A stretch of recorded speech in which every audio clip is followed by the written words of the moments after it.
3, 2, Let's go, Nemo. 1.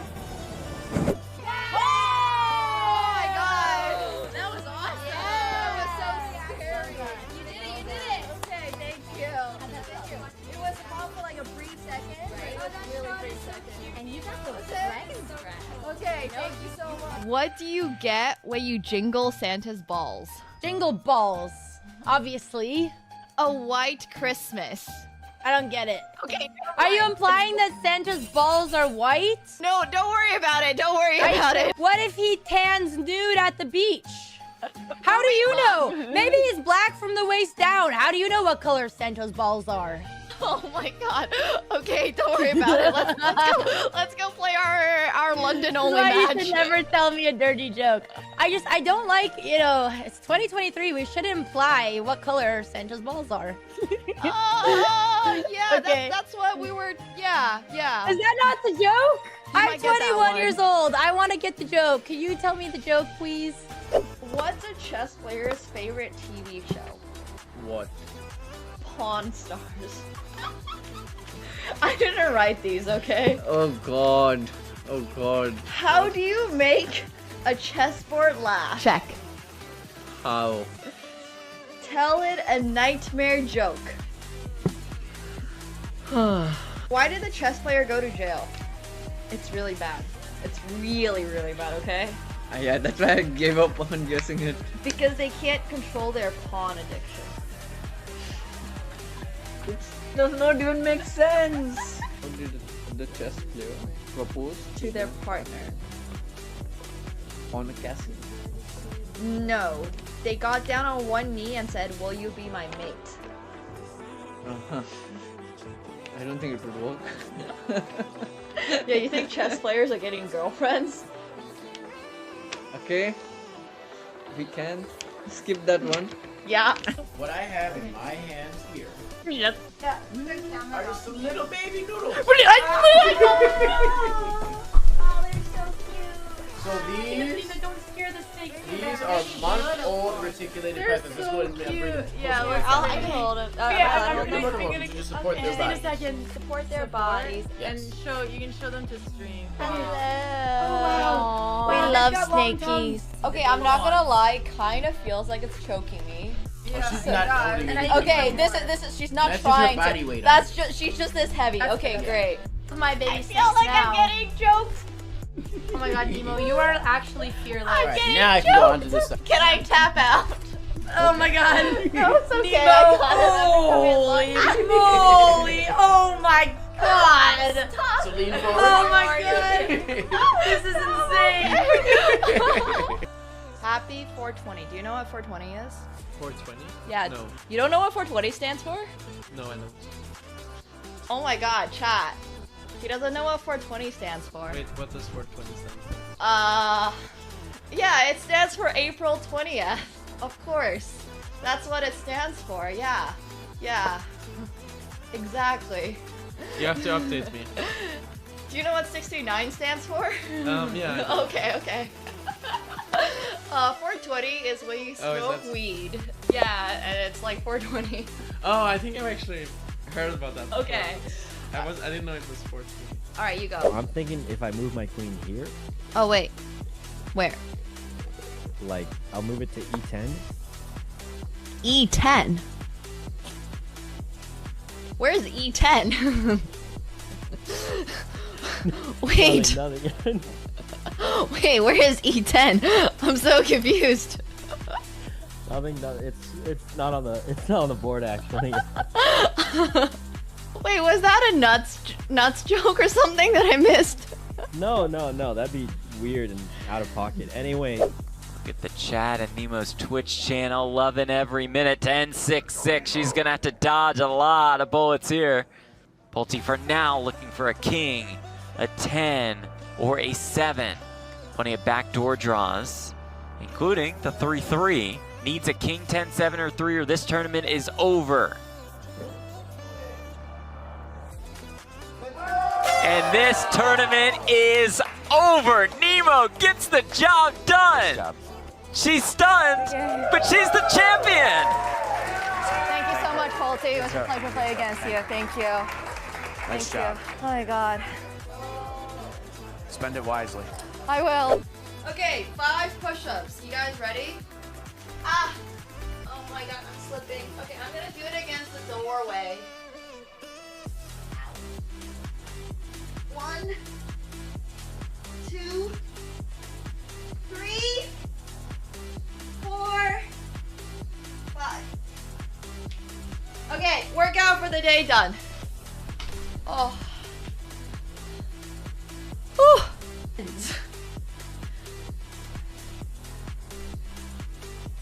Like, I truly don't understand.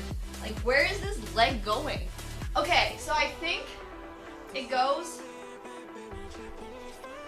like this, right? And then you want to get into like this position. Like, I think that's what we're trying to. Ta-da! See? My little fist? It fits perfectly. Proof that I punched it.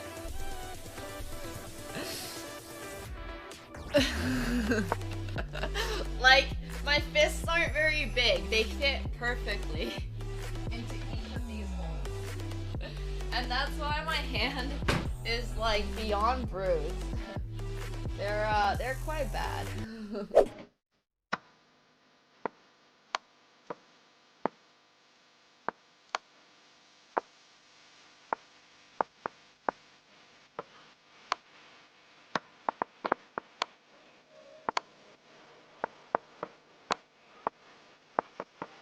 Oh shit, I should play this.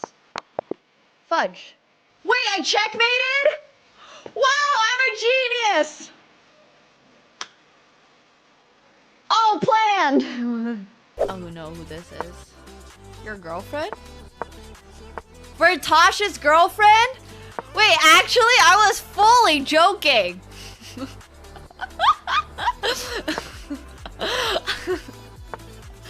I was entirely memeing. Oh my gosh. That's so funny. He's dating a chess player?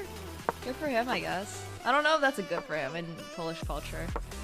I don't know what chess players are like in Poland. If you have an ELO, I'm automatically not dating you, so tough luck, buddy. Only dating people who have no idea what the fuck chess is.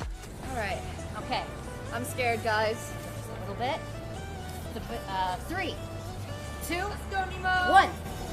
Oh my god! That was awesome. That was so scary. You did it. Okay, thank you. It was hot for like a brief second. Right? It was really brief second. And you got the dragon scratch. Okay, thank you so much. What do you get when you jingle Santa's balls? Jingle balls, obviously. A white Christmas. I don't get it. Okay. Are you implying that Santa's balls are white? No, don't worry about it. Don't worry about it. What if he tans nude at the beach? How do you know? Maybe he's black from the waist down. How do you know what color Santa's balls are? Oh my god. Okay, don't worry about it. Let's go play our London only match. You should never tell me a dirty joke. I don't like, you know, it's 2023. We shouldn't imply what color Santa's balls are. Yeah, Okay. that's what we were. Yeah. Is that not the joke? I'm might get that 21 one. years old. I want to get the joke. Can you tell me the joke, please? What's a chess player's favorite TV show? What? Pawn Stars. I didn't write these, okay? Oh god. Oh god. How do you make a chessboard laugh? Check. How? Tell it a nightmare joke. Why did the chess player go to jail? It's really bad. It's really, really bad, okay? Yeah, that's why I gave up on guessing it. Because they can't control their pawn addiction. It does not even make sense. How did the chess player propose To their partner. on a castle? No. They got down on one knee and said, "Will you be my mate?" Uh-huh. I don't think it would work. Yeah, you think chess players are getting girlfriends? Okay. We can skip that one. Yeah. What I have in my hands here Yeah. Are you some little baby noodles? Oh, they're so cute. So these Don't scare the snake. are month-old reticulated pythons. Let's go ahead and bring them. Yeah, closer. look, I can hold him. You support their bodies. Support their bodies. Yes. You can show them to stream. Hello. We love snakies. Okay, I'm not gonna lie. Kind of feels like it's choking me. Oh, she's not holding it. Okay, this is. She's not That's just her trying body to. weight on That's just. She's just this heavy. Okay, great. My baby I feel like I'm getting choked. Oh my god, Nemo, you are actually fearless. Alright, now I can go on to this side. Can I tap out? Oh my god. No, it's okay. Nemo, I got holy moly. Oh my god. So lean forward. Oh my god. This is insane. Happy 420. Do you know what 420 is? 420? Yeah. No. You don't know what 420 stands for?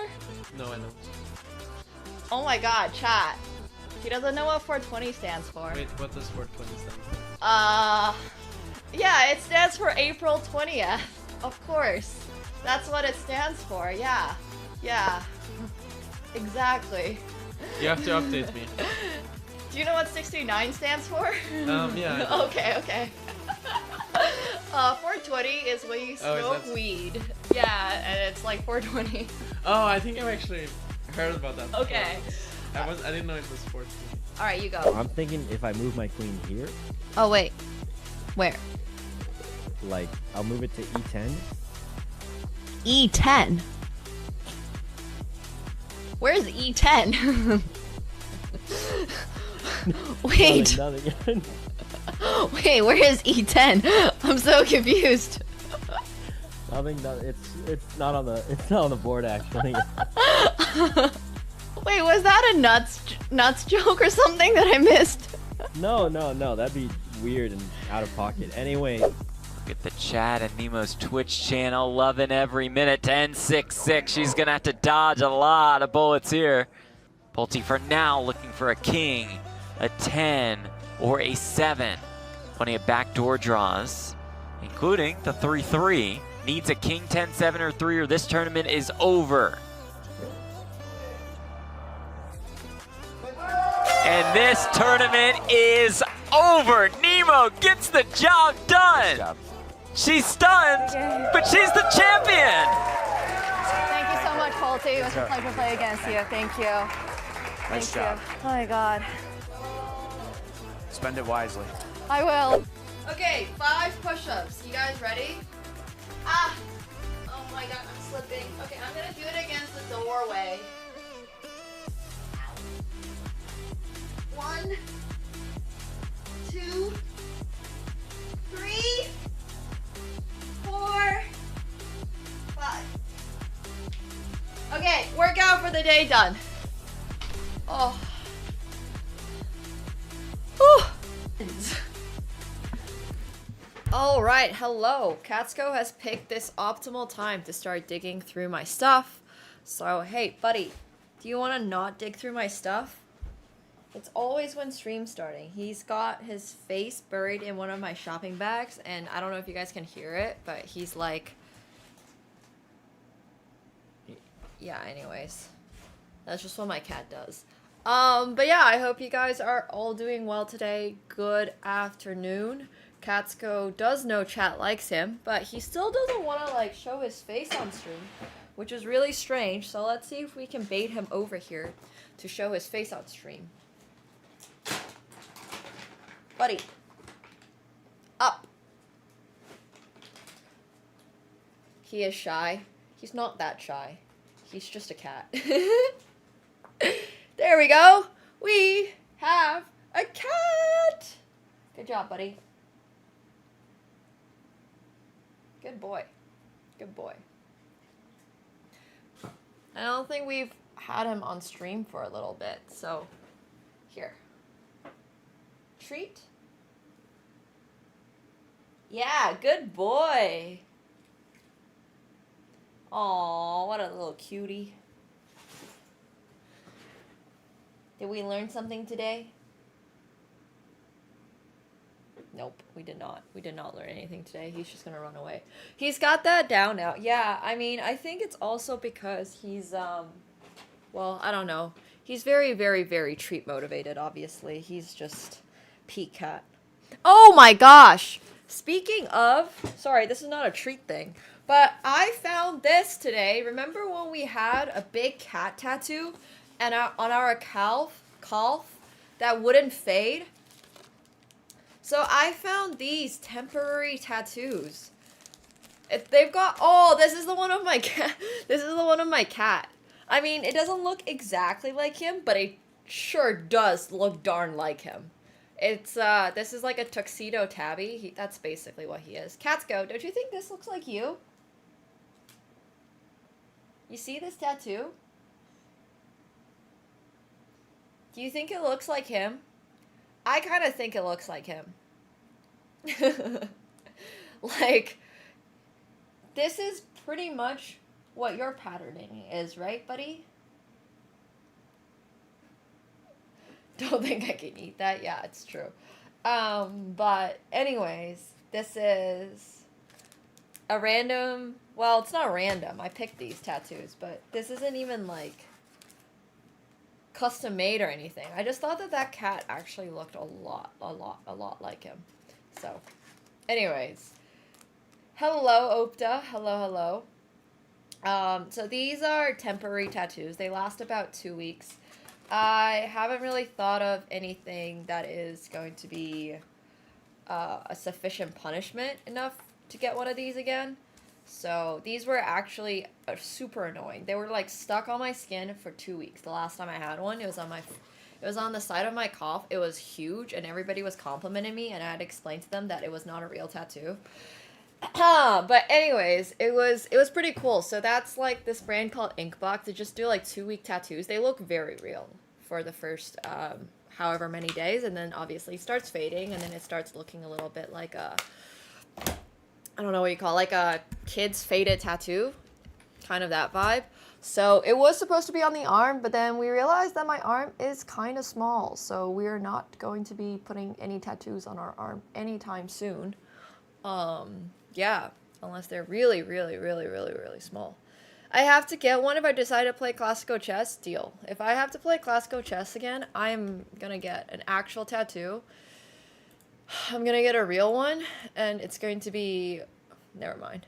Anyways, I agree with this.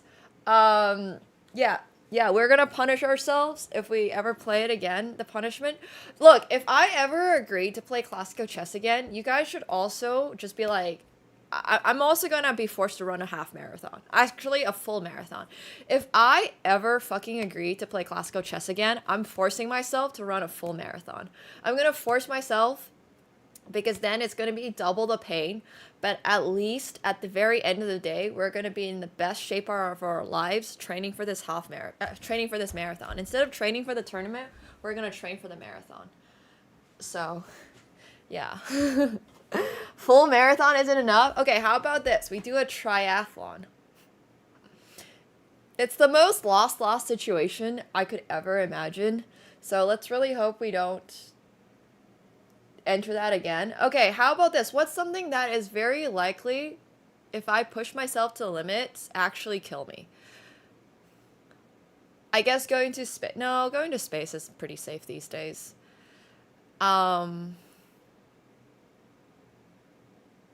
Like, what's I guess, I have it. What's the one that you jump off without a parachute? And only the wings? Even free diving these days is pretty safe. No, not skydiving. The one without the parachute. No, paragliding is also relatively safe. No, skydiving is actually not. No, a little bit north of suicide. Hey, Indra, thank you so much for the tier 1. Welcome back to your 33rd month. Thank you. Delta plane is also not that. Yes, the squirrel thing. No, bungee jumping is also pretty safe, guys. Bungee jumping is just when you get tied to a string. It's not. You're not gonna die from bungee jumping.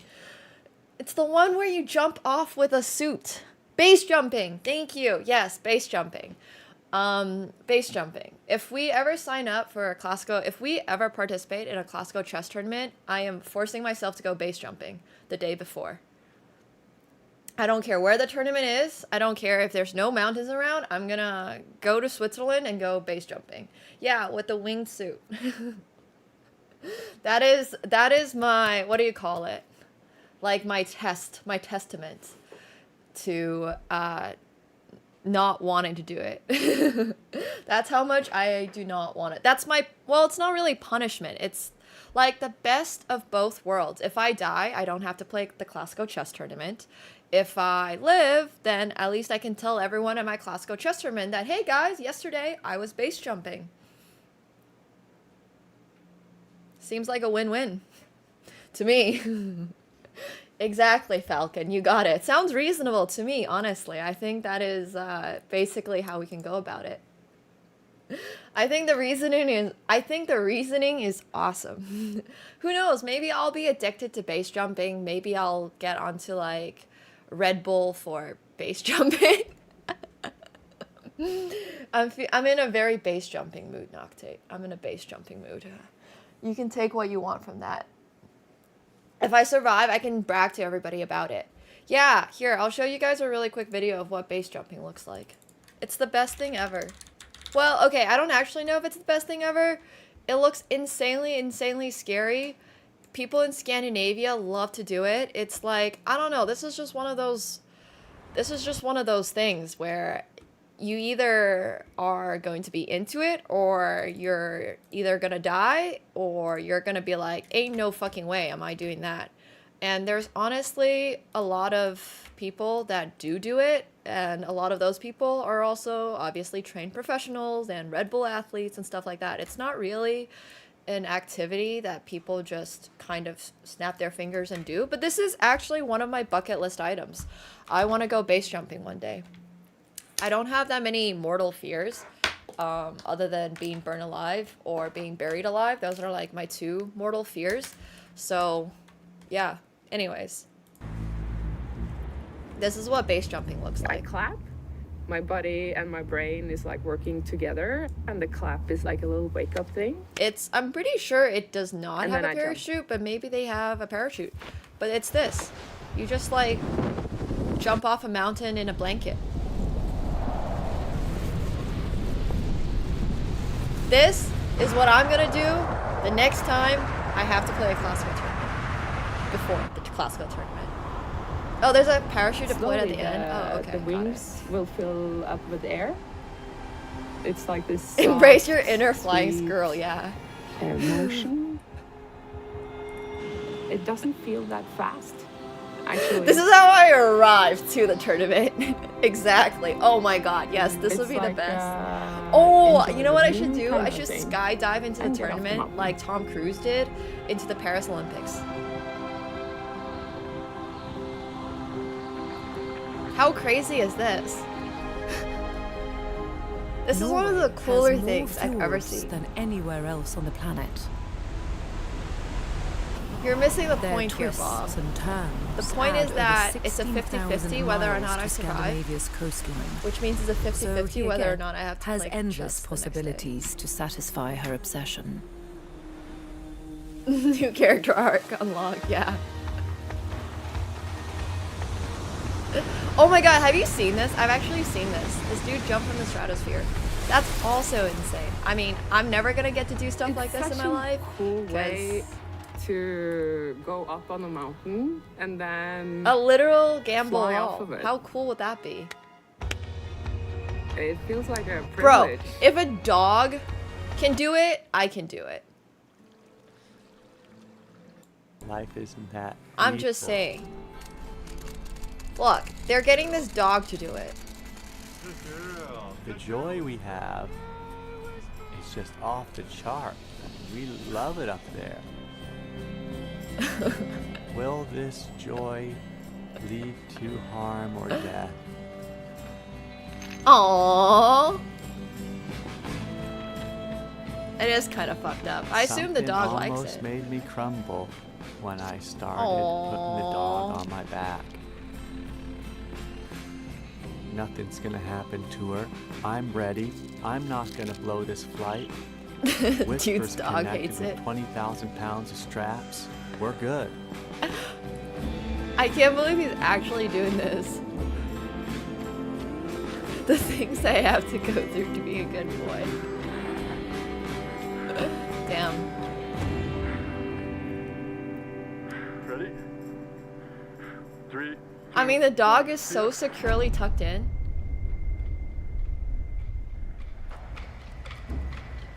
This is crazy.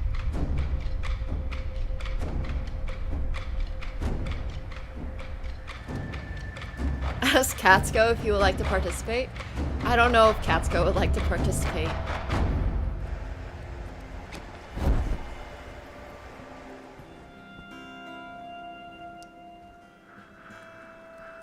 How crazy is this though? I know the truth now. It's I know so there's cool that people just do this. Like, people just jump off cliffs, I guess. Anyways, I just find it really cool. We have the ability to just jump off cliffs. Like, why not?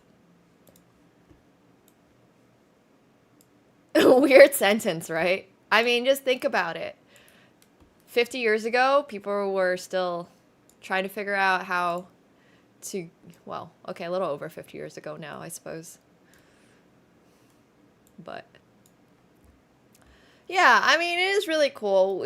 That's true. Okay, we always had the ability to jump off cliffs, but back in the day, it was a one-way ticket to heaven. These days, you get to go again, you get to go again, you also get to take your dog on the trip. I mean, it's a little different now. Yeah, we do not need to talk about my birthday.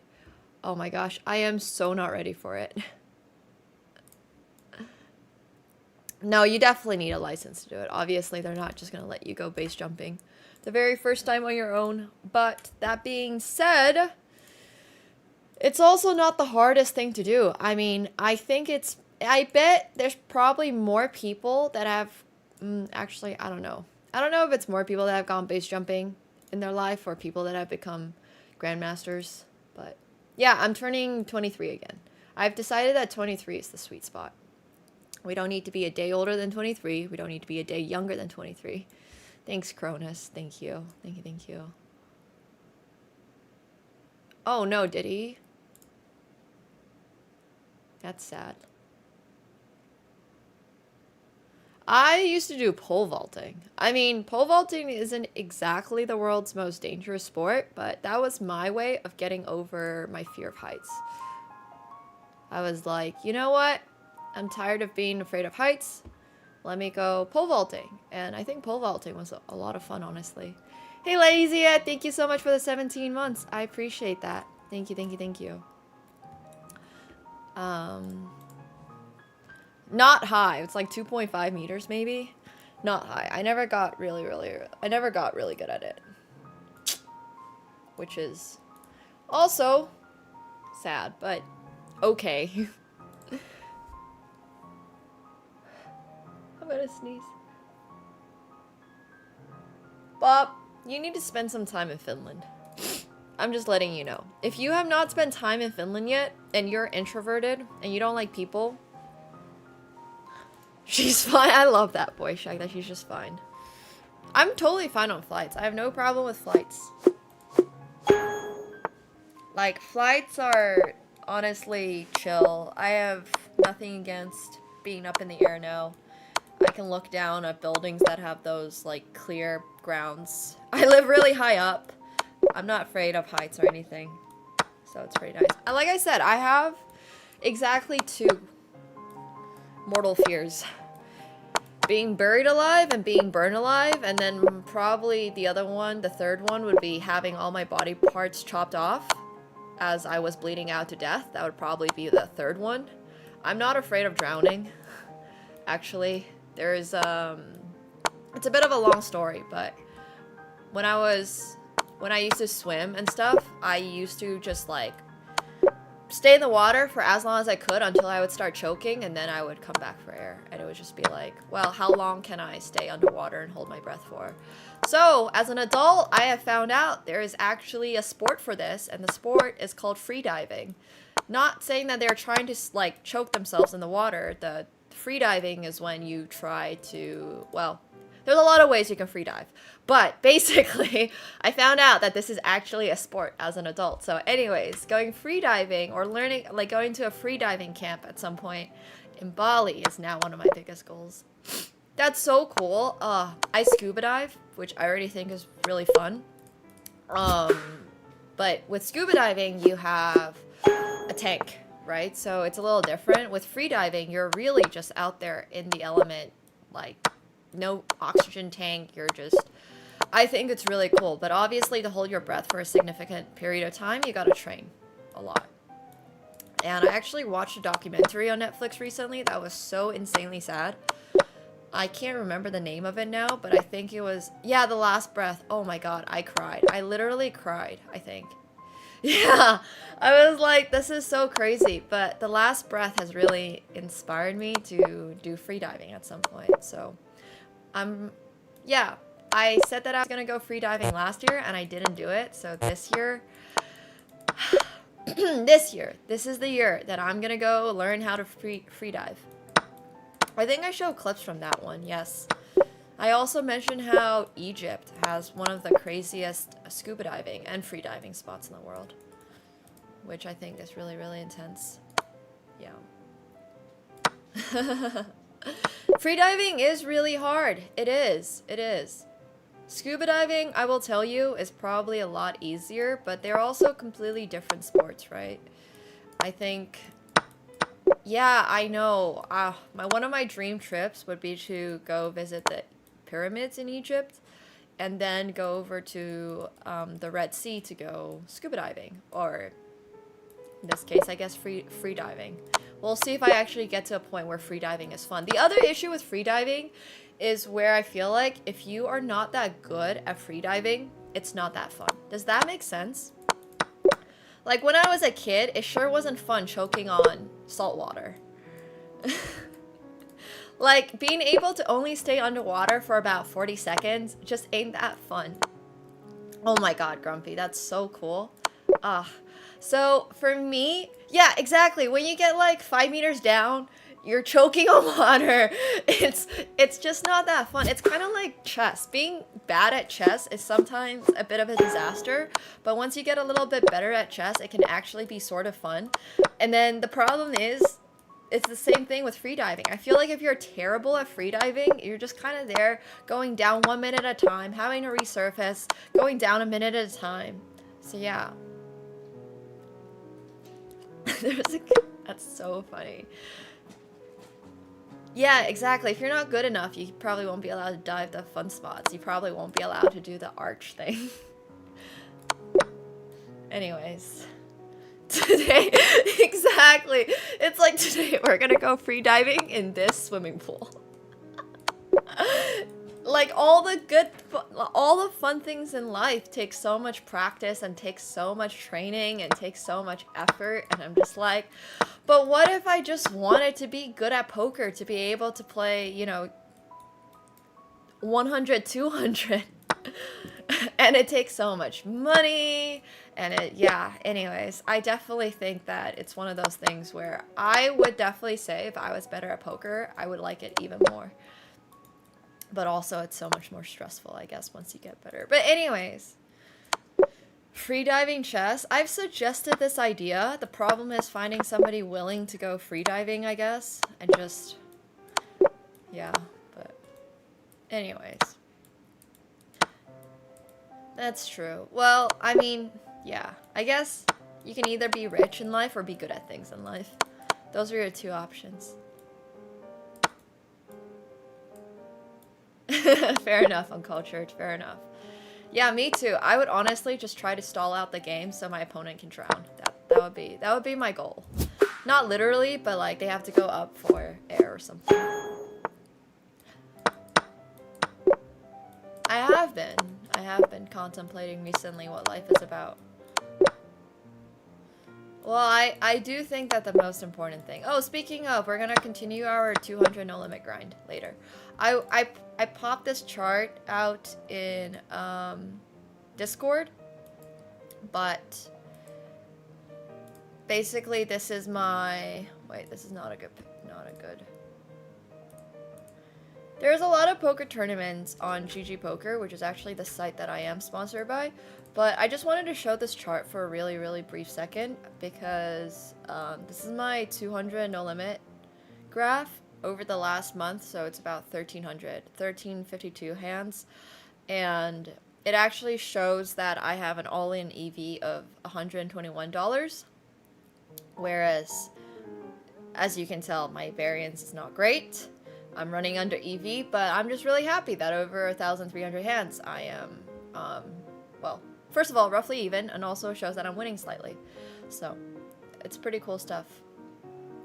But yeah, anyways, I just wanted to show the poker progression. This is on GG Poker, and it's, the app that shows you the data is just a built-in app on GG Poker. It's called PokerCraft. Any profit is good profit. It's true. I'm happier about the fact that the EV graph shows that I should be winning. And I'm like just roughly even. Like I think I'm down $130 or something according to the graph. But the EV graph shows that I should be up $120. So we've been playing 200 no limit the last month. We've been increasing our stake because we were winning pretty consistently in 100 no limit. Like just really winning. So I was really happy with that, and then I wanted to see if I can how I would do at 200 no limit, because that's slightly higher obviously when you move up on stakes until you get to some other stake. It's a long story in poker, but at these stakes people tend to be better the higher the stake. Not always true, obviously, take it with a grain of salt, but yeah, anyways. So you think that graph? Wait, why? Oh, if you played on GG and check your graph, yeah, maybe. Look, variance is very real, but I've only played 1,350 hands, so we got some more time to play later, which is great. Well, I wouldn't say poker is a hack. I would say poker is more... I really wanted to become a professional poker player. And I said that like 2 years ago, and then I actually started like trying to play and grind. And then I realized that I can probably try for the rest of my life and I won't have the knowledge that some of these people have. I know I am aware that I still have a long time left in life, but it's very similar to chess. Like, it's going to take 20 years of hardcore grinding, 8 hours a day, using solvers, not doing much, not leaving my house. And I'm just like, I will never stop learning the game, but I also want to make sure that it's not something... I think I have a coach. I do have a coach, and we're working. But I'm not like, the problem is I haven't spent enough time. I haven't spent the amount of time that I wanted to. Entirely on me. Like entirely on me. I struggled immensely this year when it comes to a lot of stuff, and I feel like I've wasted a lot of time. So we're no longer going to waste time. We're going to cut out a lot of the things in life that are not bringing us closer to the goals that we're trying to accomplish. And we're going to cut those things out. And we're going to work on poker, going to work on food, and we're going to work on fashion and modeling. So I am super duper aware of where and what I'm going to be doing. No, sleep is important. You should sleep enough. But I'm no longer going to waste time. I'm no longer going to waste time. But yeah, we've been working on this transition for a little while now, and I'm gonna hold myself to it. So, yeah. It's alright, Gary. If it doesn't work out, we'll figure something else out. Thanks, Octo. I appreciate that. Thank you. Yeah, let's just be immortal. The year of... Well, it won't even necessarily be the year of Nemo, because it's going to be a lot of transition. It's going to be a lot of figuring out, like, hey, this is the content that I'm going to do. But it is going to be in a very different direction. And I just gotta do it. I just gotta stop crying about it, and I just gotta do it. Thanks, Opta. Appreciate that. But yeah, got a lot of plans. Thanks, chat. Thank you. So yeah, and also, I have to just be aware that if things don't work out, they don't work out. And then I can throw a really big fit at the end of the year if something doesn't work out. Thank you. Yeah, so far it's felt not necessarily futile, but it's definitely felt like it hasn't gone exactly the way that I wanted to. But I also think that it's just like I've been wasting a lot of time trying to put out content on my YouTube channel that I didn't care about, nor did I like it was just more a waste of time than anything. Like, to put out a really good video, I had to be dedicated and stuff like that, and I just feel like I wasn't, and instead it was kind of half-assed. So we're just gonna stop doing that. We're only gonna put out things that I actually enjoy and things that I actually like. So yeah, I definitely feel like chess was the comfort zone, and I feel like it's not even that it was the comfort zone. I don't even think I'm like necessarily that good of a chess content creator, because I myself don't really understand why people like play games like classical. Like, I just don't really get it a lot of the time. I'm the one there that's like, so why are we doing this? But I do think that a lot of the time I just have to focus on what I am good at, and I think it's streaming, and I think it's, you know, making moments light. And I think it's a lot easier to do something like that if I myself am actually concerned with the content. Like, I think if I care about the content, I can do a much better job at that. So it's something that I gotta just keep working on and recognize that, hey, even though this wasn't something that I particularly enjoyed doing, and this isn't something that I particularly like excelled at, it's okay to just cut that out of my life and then work on the things that, yeah. So that's basically where we're at. But I think it's good. And I also think there was just so much pressure for so long, because I'd spent my whole life playing chess to like just keep doing it. And I realized at some point I will never be happy doing that. So I had a deadline for myself from last year for like stopping any content that doesn't serve me, and the deadline for that is May 10th. So yeah, it's never easy, but I think this way we're gonna have higher quality content. We're going to have some really fun YouTube videos coming out from Singapore.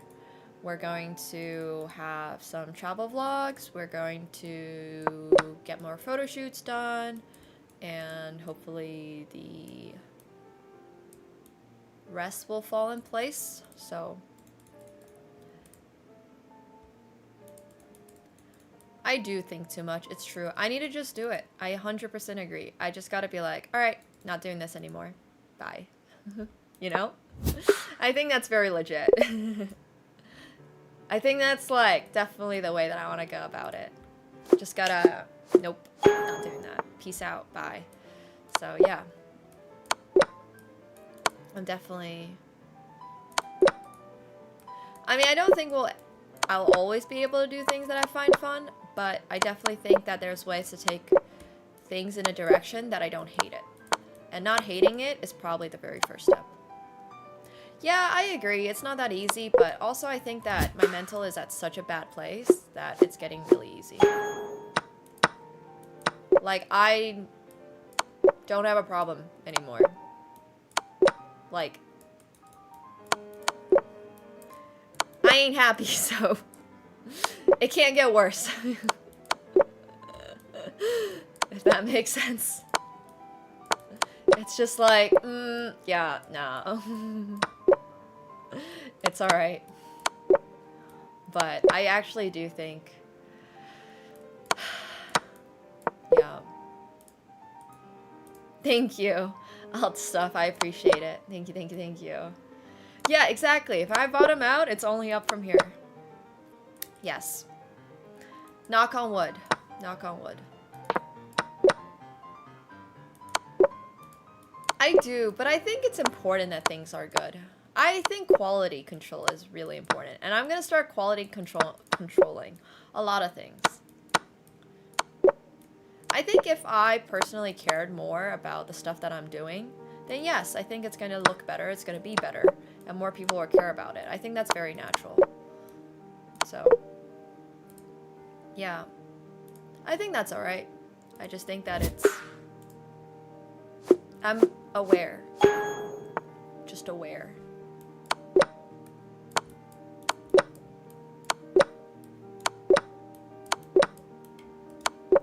We're gonna work on tying fashion into chess. We're gonna work on tying food into chess. We're gonna work on... yeah. I agree, Bob. I agree. But any way that I can incorporate other elements into the life, I will do that. I think that's just really important. For myself, personally.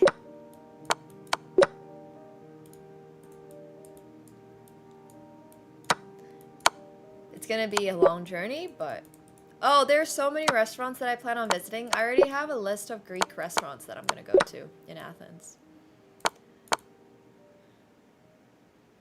I feel like fashion into chess has been so insanely hard. Are you kidding me?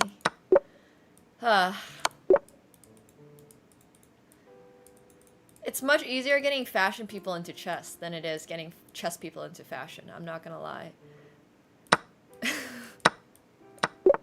Like, everyone in fashion likes chess.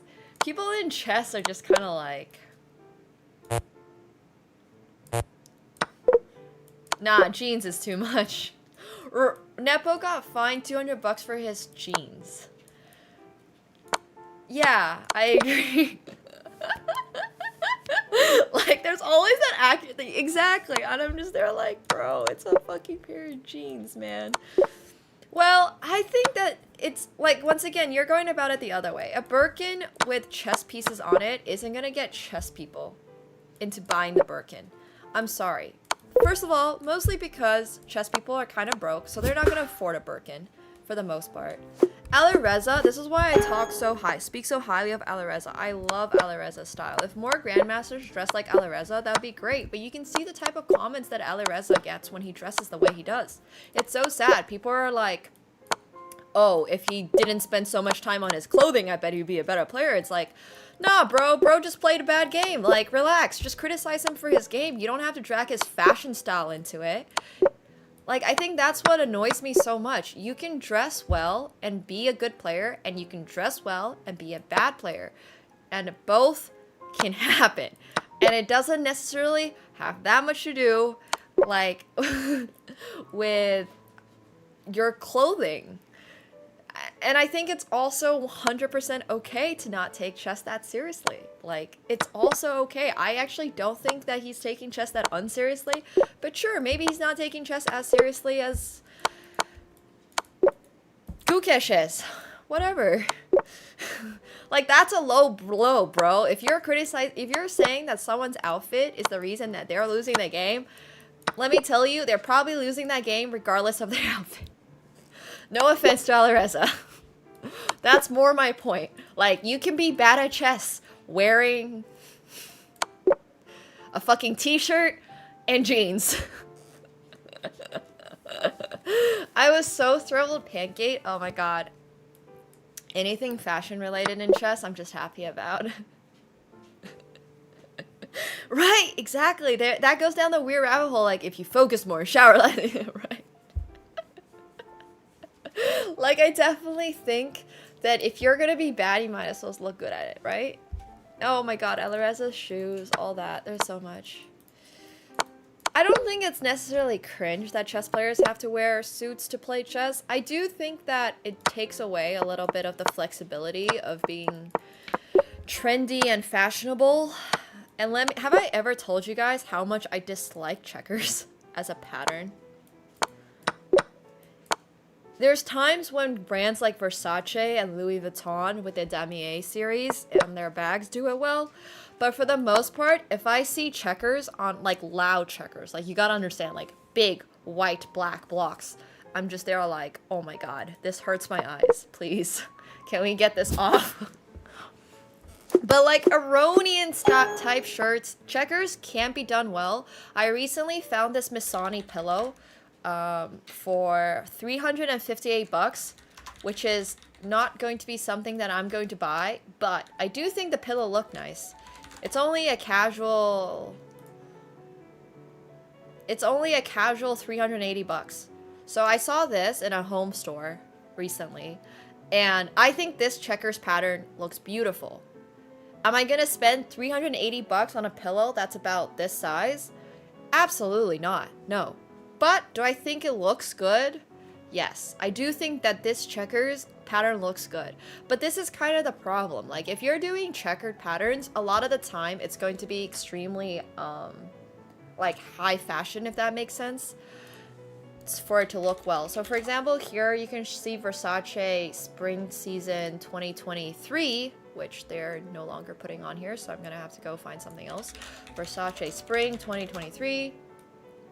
Oh no, it wasn't Spring 2023. Maybe it was Summer 2023. Spring, Summer. Maybe it was Fall? Wait, what year was this then? It was last year for sure. Maybe it was Winter 2022? I feel like I'm forgetting the collection now. Okay, I'm just gonna search her up. Claudia Schiffer. Versace. See, I remember every single runway. I remember all the models that wore the outfit on the runway. This is where I am going to be taking my life, hopefully. But this checkered pattern, this works. This works. This is okay. This is fine. Don't get me wrong. I think this look is stunning. I think the model is stunning. She's like in her 50s now. Claudia Schiffer, for those of you who don't know, was a really famous model back in like the 90s. I think. Maybe 2000s. But regardless, anyways. She's a little on the older side, but she still looks stunning. I like this dress a lot. But, you know what I do not love? I think houndstooth is okay too. I think houndstooth is totally fine. I think houndstooth is actually a really interesting pattern that I don't always love. But I think Dolce & Gabbana does houndstooth pretty okay. I also have this For Love and Lemons houndstooth dress that I call my chest dress. I have this one.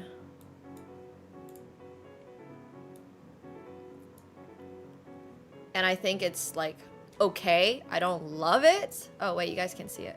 Houndstooth, I think, can be a lot, but that's why I'm telling you guys, because I think checkers is more. I think checkers is a tougher pattern to be appealing to the eye, but I think houndstooth is like close enough to checkers that I actually kind of like it. I wouldn't wear this every day, but I think it's fine. Like, it's acceptable. That is mine. Yes, that is the one I have. But what I don't love is when it just goes...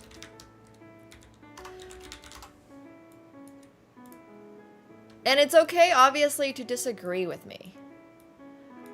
Like, stuff like this, I just feel is extremely loud. And it's okay if it's like a gimmick, but I just think it's way too big. Yeah, exactly. It's way too big. It's way too loud. Like, I can't look at you. I'm sorry. But yeah, it looks like you could wave them at the end of the race. It's not even necessarily attention seeking. The bigger it is, then sure. But it does remind you kind of goth. I think it's okay if it's like on a Vans sneaker or something like that. But it also reminds me of chess. Yes, absolutely. So I don't love it. But aside from that, I also just straight up think it is way too loud. It's way too loud. You have to be in a ska band. Thank you. You have to be in a ska band to pull that off. Yes. No, I think Vans, like, if it's smaller, it's acceptable. I've liked the Vans, like, bags and stuff, and I don't really have anything checkered, but I do have a little Coach bag. So Coach did a Coachtopia. I don't know if you guys have seen this, but Coachtopia actually took checkers and sort of like elevated it. I don't hate this. I like the little handlebar thing they got going. It's kind of cute. This is okay. I'm not gonna get this one because I think it's a little, once again, a little too loud, but I do like this one. And I actually got a really small one that's purple, and I think it's really cute. So, it's a great question, Amable. I ask myself that every day too. It's a great question. That is what we're exploring in 2025. Why do I play chess if I don't like it? I'm not sure. No, I'm joking. I have explored it, and I know what type of chess I don't like playing, and I do know what type of chess I do like playing, and I also know what type of like people I want to bring to chess. And I just want to remind everybody here that I myself have played chess in ways that I don't like it, which is why I try to remind everyone here that if you're going to play it, play in a way that you like it. That's really important. Because anybody can do anything in the world and make themselves not like it. 100% of the time. Like, you can be in a job that you think you will love. For example, you can be like, I don't know if anyone actually wants to be an, let's say, a florist, right? Like, let's say you really like flowers, you like putting together flowers and stuff like that, and bouquets, and you end up in this job, and you're like, oh, this is fun, and then you start pushing yourself, and then all of a sudden it becomes this really hardcore work, and you have to put together like 500 bouquets before a large wedding, and all of a sudden it's extremely stressful, and then your supplier goes like out of commission, and then you can't find flowers that you can afford for the same price. Like, there's ways that you can make anything not work in your favor. Like, anything can happen. Sometimes you might just take on too much. But my point is, like, for the average chess player, I feel like a lot of people find it a little stressful, which is okay. There's nothing wrong with a little bit of stress, right? Ain't nothing wrong with that. We all need a little stress in life to be resilient, all that. But also at the same time, you don't have to push yourself and make the goals of, for example, oh, I'm only going to be happy in chess if I'm going to become a grandmaster. Like, ain't no way that's happening. Sorry, no offense. Like, maybe you can. If you do, make sure you report back. I'll give you a $10 gift card or something. But all I'm saying is, it's like, it's probably unlikely to happen. So if you're going to play chess, for me, it's just about respecting people that you play with, respecting yourself, respecting your time, making sure that you are putting in the amount of effort that you deem worthy and not putting in a second more, and then not worrying about not getting the result that you got to because you're not a pro chess player.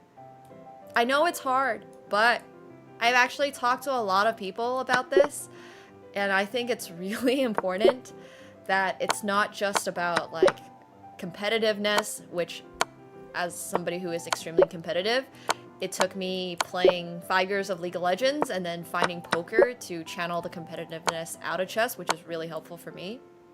So yeah.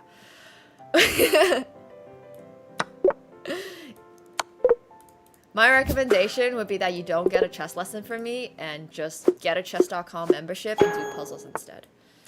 Like, that is my genuine recommendation. You should just get chess.com membership and do puzzles. Just do puzzles, bro. Seriously. But yeah, anyways, I just think that it's super important. That's true. Gary here has made almost $500 US just submitting games in chess from Flex Friday, which is on pause, I know, but we'll come back at some point with Flex Friday. Yeah. I think it's makes sense to make money from it. Is why a lot of why I played chess as an adult, because it was the best way for me to make money when I dropped out of school. But then at some point I realized, like, is it fully worth it? And the answer wasn't always yes, so you shouldn't be afraid of playing against people. Just don't worry about it. I don't know how to tell people to not worry about it other than not worry about it, but losing a game of chess is just not a big deal. It's just not a big deal. You lose, you move on. If you're having trouble playing chess against other people, go play some League of Legends first. You'll feel 10 times worse losing in League of Legends than losing in a game of chess, and after you play League of Legends, you'll have no problem playing against other people in chess, let me tell you. It's like, man, this game of League fucking sucked. Let's just... Exactly, resistance training, guys. Resistance training. Oh yeah, I played League for years. I was part of an esports team. I was part of COG before they went, well, they got sold, but yeah. I peaked Diamond 4 back during like Season 8. I was Diamond 4, and these years I've been hovering like gold, silver as an Irelia one trick. But anyways, I just play it for fun occasionally. But yeah, I've been to Worlds. I've been to, I think as recently as last year. No, 2023. No. When did I go to Raleigh for NA Spring Finals? I'm actually not sure. I only dropped CLG 2023, right? So it's been like a year and a half. But I went to Raleigh a couple of years back. And then, yeah, anyways. Hell yeah, Zanik. Exactly. I had a little bit of addiction back then, yeah. It's because I didn't have poker in my life. I was trying to find a place to channel all my competitive energy. And I picked League. And now I'm just like, nope. I will still touch the game, I play it sometimes, but I don't take it like seriously anymore. Back then I was getting League coaching. I would, after streams, I would just go over the VOD review and we would go over like wave control because I was a top laner. So yeah, anyways. Yeah, it was probably 2023 then. Yeah, every now and then I'll play, but anytime I have to play League, I gotta go play poker. So, yeah, it's true. I need that dedication for poker. The game's so different from League. It's so hard. Poker is such a hard game. Yeah, I make way more money playing poker than I do chess. Like, it's about 50 times more, probably more. It's probably way more than 50 times. Wait, let me see. Where's my Hinden mob?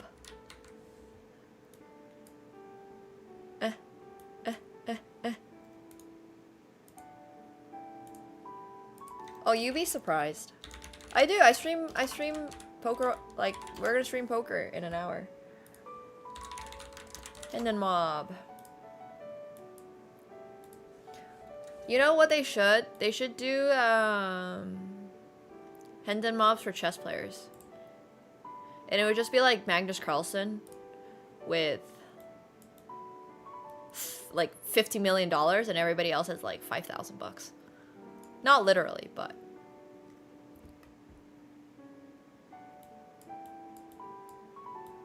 here we have a Hinden mob.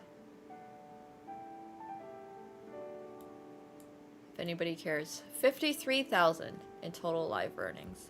But that's just live earnings. Hinden mob. Yeah, you can win whatever you want in poker.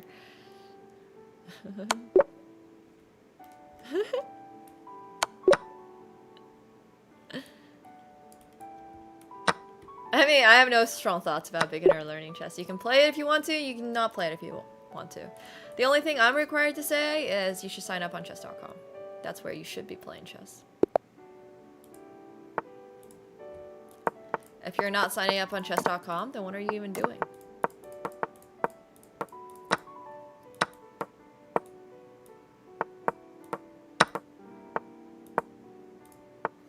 I definitely think that that is the most important part. I wouldn't say it's necessarily harder. I would just say it's different. It's just a completely different game. There's no reason to pit the two against each other. There is a lot of RNG in poker, but that's why massive sample sizes is really important. So you just want to be playing like thousands and thousands and thousands and tens of thousands and hundreds of thousands of hands so that the variance evens out basically. It's just statistics game. It's just literally a statistics game.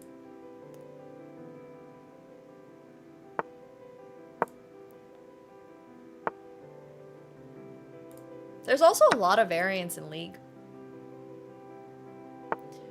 Card counting is so not on the same page as poker. Like that. Card counting is not poker. That's blackjack. You can't just be like, oh, can you card? No, it doesn't work that way. It doesn't work that way. Aw, thank you, Okta. I appreciate it. I'll keep on trying to find cool outfits and stuff. I have so many, but I don't know. Recently, I've been a little unmotivated, I guess. Yeah, someone saw that one card counting film. What was it? The one with the like, prof from Harvard or something? And then he sent his students to, like, MIT. 21, thank you. I mean, he sent his students to go to the casino.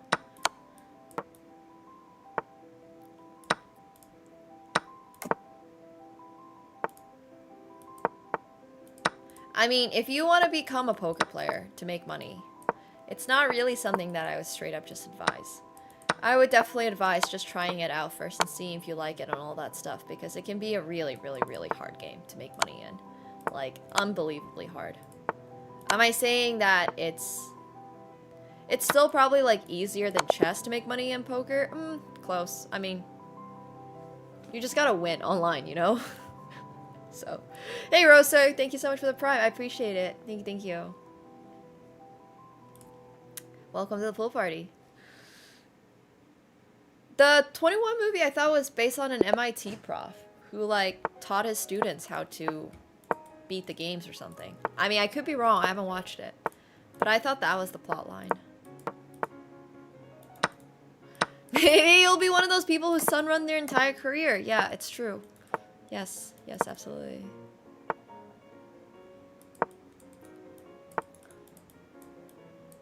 It was not fun? Yeah, I hear you. Like, once again, everyone's experience massively varies, right? I would not just say you're able to become a pro player overnight, for sure.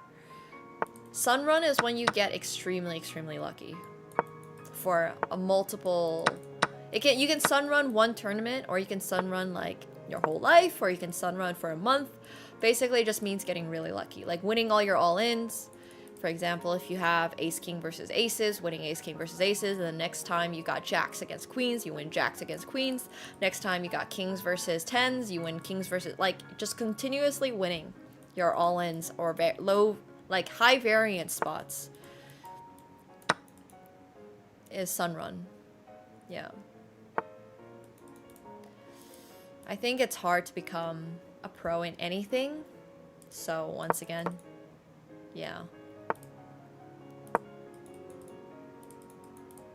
Thanks, Chuck. Appreciate that.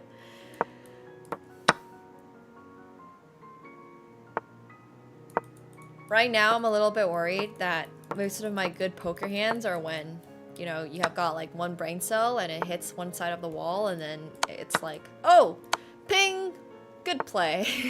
And then the next one is like my one brain cell going around again and it like misses or something. Anyways. Yeah. Like, just gonna make, like, the problem with poker right now is definitely I'm not that good at it relative to chess, and coming up with good thoughts is hard.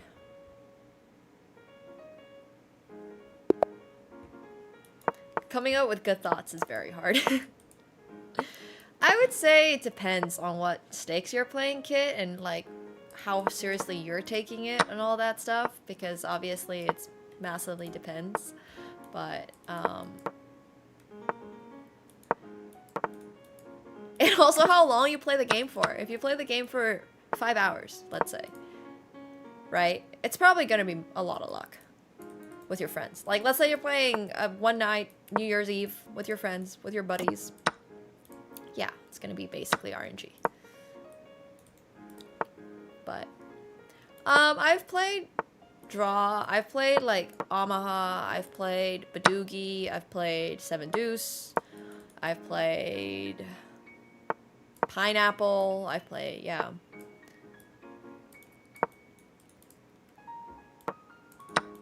But I don't play any of them competitively, no.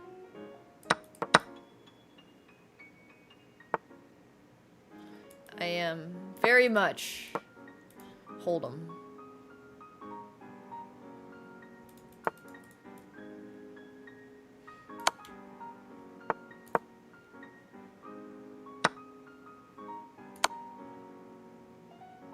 Hold'em is like the game that most people care about, unfortunately. But that being said, I think more people are recognizing PLO. It's the Cadillac of poker. I actually have not heard that before, but it makes sense.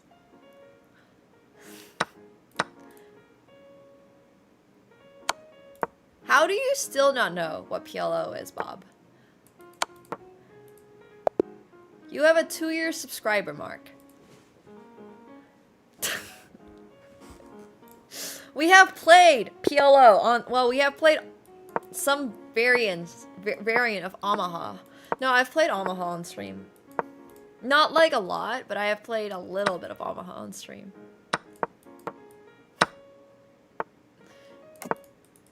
Damn. Omaha is a 4-card poker. So it's like Hold'em rules, but instead of having 2 cards, you have 4 cards and you have to play 2 of those cards. So if you have, like, if the board is deuce, 3, 4, 5, and you have ace, king, king, queen, you don't have a straight. Does that make sense? You have kings. Okay, it's alright. It makes a lot more sense when I show you. There's also PLO 5. Yeah, there's also 5-card PLO. And there's also I think PLO 8's the one where you chop, like it's a split between top and bottom. Anyways, there's a lot. There's a lot of different PLOs out there. High-low, yeah, high-low, thank you. A lot of rules. A lot of different games. They're just different games, basically. A lot of different strategies in both games. 5-card PLO is very close, but you... Once again, you have to use 2 cards in PLO. In Hold'em, you only have to use 1. So in Hold'em, if you have, let's say, ace, king, and the board is deuce, 3, 4, 5, you have a straight. But if it was PLO and you have ace, king, king, queen, you do not have a straight because you gotta use 2 hands. Yeah, I literally just said I play pineapple and open face. I play both. Or whatever it is. But yeah, it's really complicated. PLO is really, really, really complicated. Hold'em, complicated, less complicated though. So yeah, I think it's like,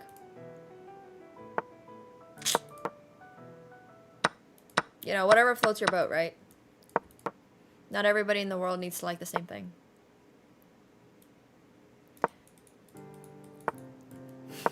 Exactly. Right. Other opinions are possible. Other options are possible. You don't have to play any of these whole like poker games that we suggest to you. You can also go find your own thing. Look, if PLO, if Go Fish is more your pace, play Go Fish. 2025 is about exploring what you want in life, not what other people want.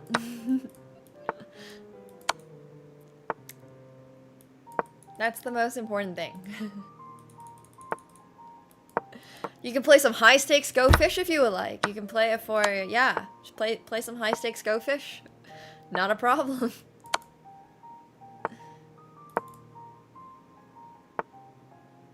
If you would like to become a cave hermit, go for it. If you want to stick to Baccarat, do that.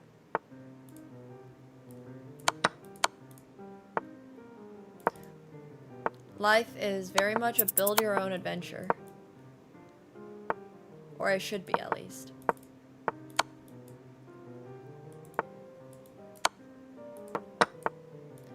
So many opinions.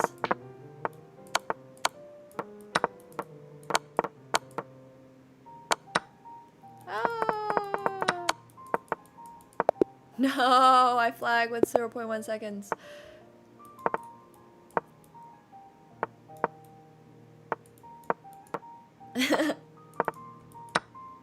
I think that there is a lot of different games out there that are quite fun, though. I was playing a bunch of World of Warcraft recently, and unfortunately another game that I'm gonna have to put on pause. But I've put so many games on pause, I just can't dedicate myself to one thing, and I'm really trying this year to dedicate myself to one thing. Like, I think that's gonna be pretty important for me. Yeah, we might bring Resident Evil back, honestly. Someday. One day. There's a chance. Not likely. Yeah, I played TFT. I was playing the arcane set before on the, what do you call it? The PBE server. It was fun, but I don't really like playing it on stream that much. Yeah, I play a ton of stuff. I've basically fully completed Balatro. I've recently picked up a Nintendo Switch. I've never had a Nintendo before, so I've been really enjoying Mario Kart, not that anyone asked. And Need for Speed. Mario Kart and Need for Speed have been like my... Poker is at 5. Have been my 2 games of choice. My rook. Need for Speed is great.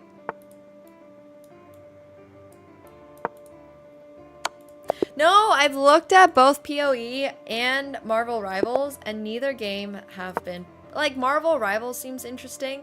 I've played a game like PoE before, which was not a great game, called Diablo 4, and I didn't love it. And I think learning the economics of a game is just way too hard for me. I'm just not really good at that stuff. So... Oh, damn. I love Need for Speed. Yeah, I just don't think I can really play Marvel Rivals. I know. I've seen Path of Exile. It doesn't speak to me. It doesn't speak to my soul.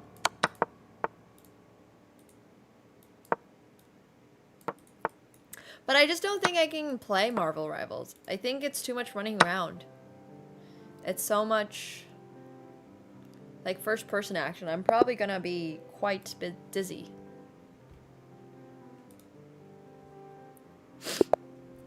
Business major? Excuse me. I had a double major in econ and math. And a stats minor.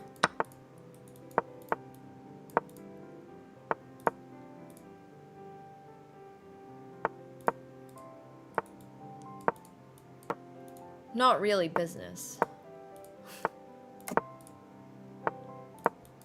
I just don't want to. It's a difference. I don't want to. I just don't care. I don't want to learn the game economy. Does that make sense? Like,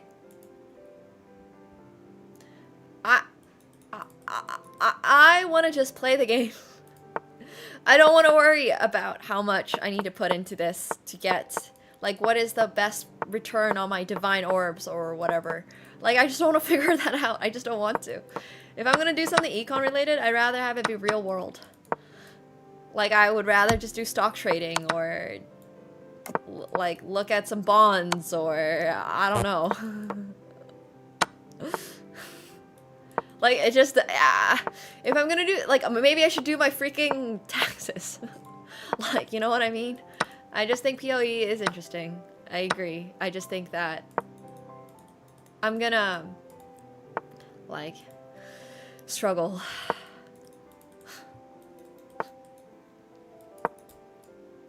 Which is okay. It's okay to struggle. I just don't think I would find it fun. But I think I could find the game fun regardless. It's just I have too much stuff going on right now. Like, way too much stuff going on. It's hard. Oh no, Christomir. No.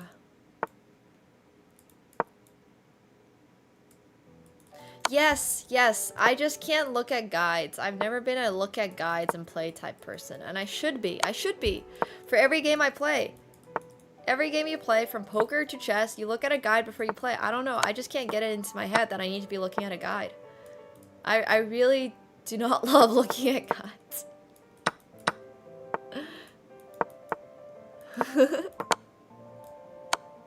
So, yeah, anyways.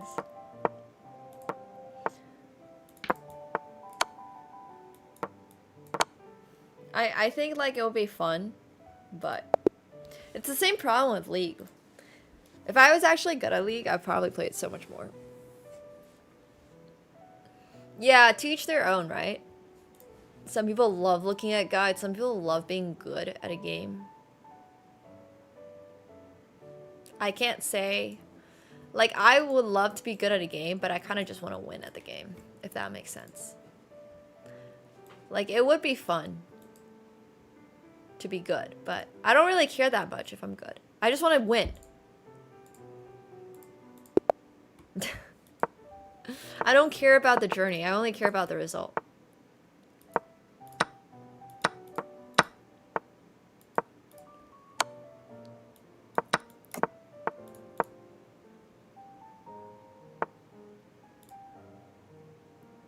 Just give me the money.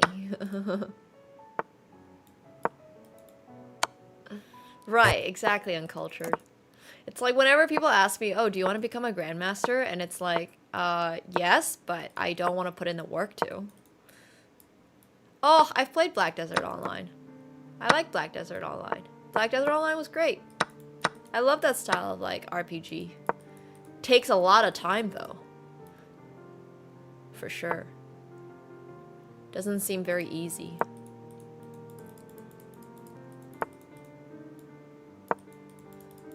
There's a lot of games like that. World of Warcraft is, well, different, but...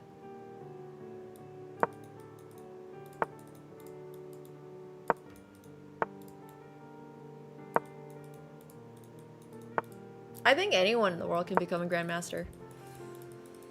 As long as you're not, like, 85. But, like, yeah, for the most part. Absolutely.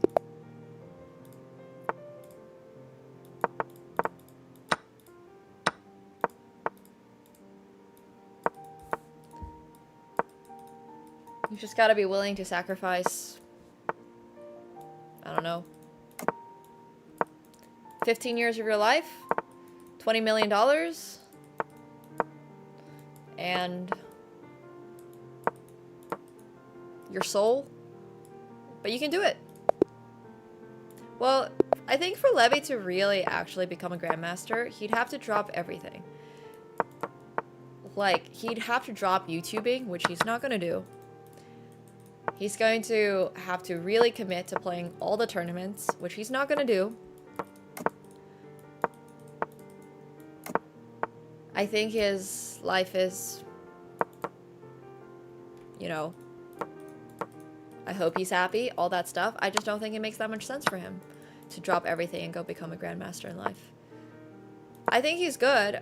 I think he is able to do it. I think it's just gonna take a lot. And I don't think it makes sense for him to do it. I don't think Levy is necessarily that naturally, like, talented. I think he works really hard, and I think he's very decent for an IM, obviously. I think he's really well prepped. He's, like, he's got his own lines. He's working on that stuff. I don't think this is a roast. I think it's It's just true. I don't think everybody in the world is born with Magnus level chess talent. If everybody in the world was born with Magnus level chess talent, then everybody would be Magnus Carlsen. So it's just like, it's just not a roast. If Levy had Magnus level chess talent, then he would have been Magnus Carlsen. So it's just true. I think he can become a grandmaster for sure. I think Levy can become a grandmaster if he really dedicated the time and effort and energy. And Lucy would probably not be very happy about it, and Benji would also probably not be very happy about it. And you know, I think all his YouTube subscribers would also probably not be very happy about it. So do you really want Levy to become a grandmaster? His bank account probably won't be very happy about it. Levy probably likes his New York apartment. He probably likes being able to pay rent. You know what I mean? Life seems to be pretty good for him right now. I don't know if I would trade all that for a grandmaster title.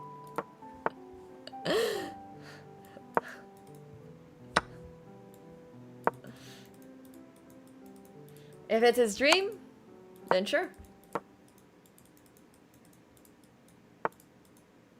He can go for it if he wants to.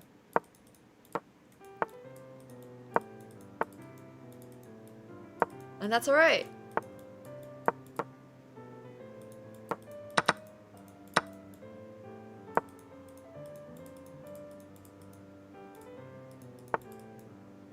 It's not everyone's dream, and that's also alright.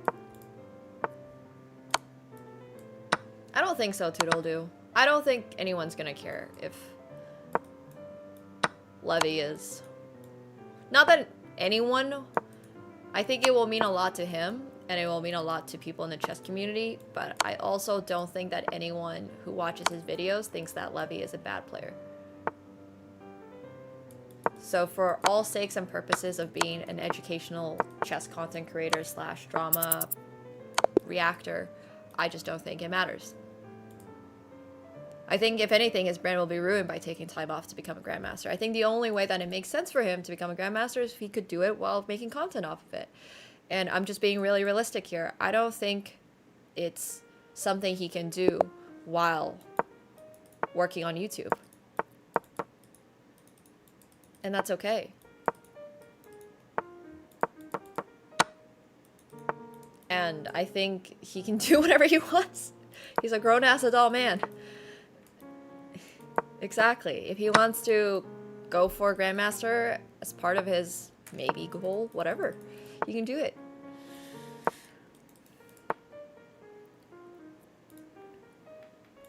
Do I think it's realistic to get it while working on YouTube and being a creator? No, I don't think so. Do I think goals that are perhaps a little less lofty would be manageable, like winning an open championship? Sure, yes. I do. I think he can become a champion of like some open tournament at some point. I think he can win a lot of other stuff. Becoming Grandmaster specifically just takes time and resources. And I've explained this so many times. It's not really how much talent do you have. If you have talent, it's going to make the process way faster. It's going to save you a lot of money. For sure. But if you don't have chess talent, but you are still a good chess player, you can become a Grandmaster. You just got to be willing to make the sacrifices. And I have been so clear that I'm not willing to make any sacrifice. I'm not willing to trade a chicken nugget for a Grandmaster title.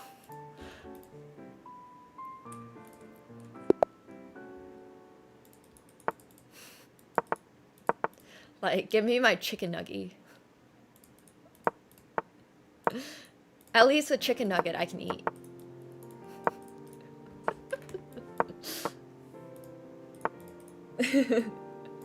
Exactly, chicken nuggets are pretty good.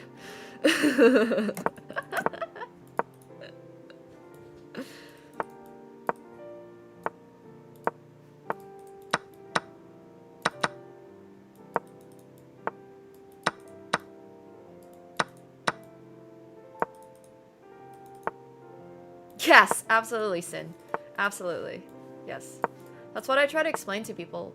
That being said, though, it's not impossible. It just takes resources.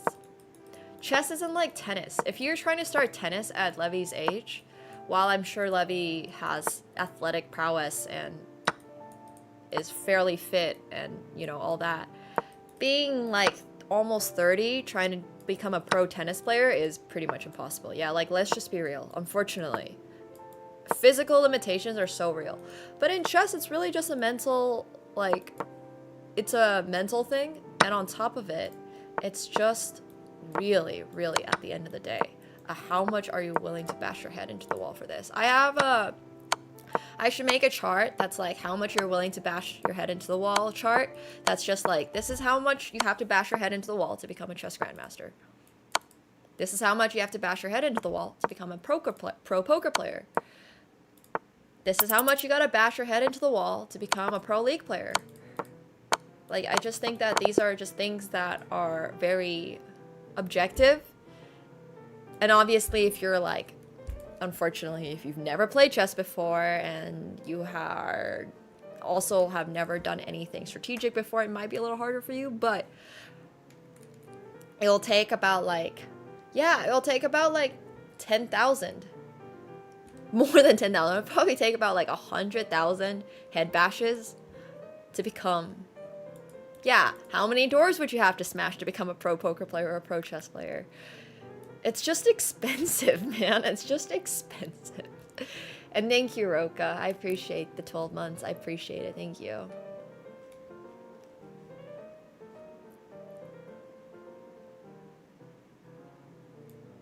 You can just ask him. You should just ask him till he'll do. It's probably like, doesn't make sense. Probably pick the job that actually pays money instead of a job that doesn't pay money. He probably didn't have parents that were like, oh, you gotta go do this. Or he doesn't have like any funding. Like, there are so many reasons. Just ask him. It's not that personal of a question. I can answer for you. It's going to be one of three. It's going to be, oh, he reached the age of 22.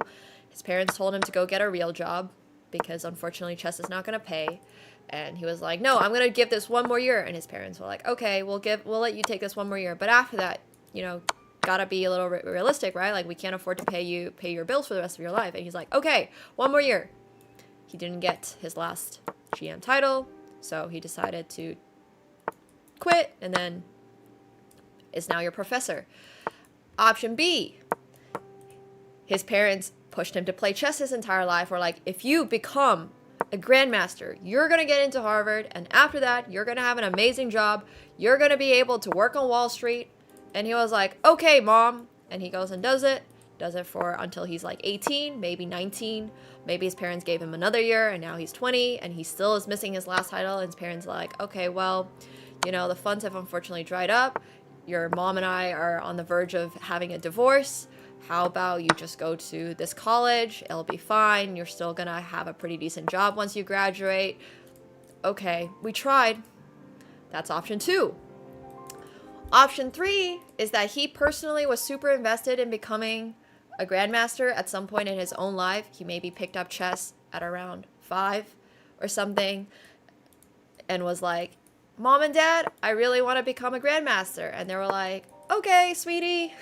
And we're like, all right, let's see where our son's chess career goes. And they're like, oh, this is really cute. I like the fact that you're playing chess and not just, you know, being a hooligan around the neighborhood. This is wholesome stuff.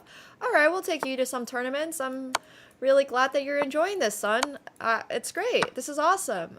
And then at some point he becomes, you know, like 15 years old and is like, oh my God, we have to spend this much money on going to all these tournaments.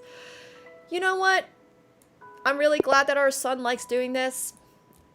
It's a pretty good activity to do. It's gonna look good on his university resume. Yeah, let's keep supporting him. And then he goes into high school, starts having to think about getting what type of degree he wants in university. His parents are like, well, you know, buddy, we tried. We really darn tried. You know, you're so close to becoming a grandmaster.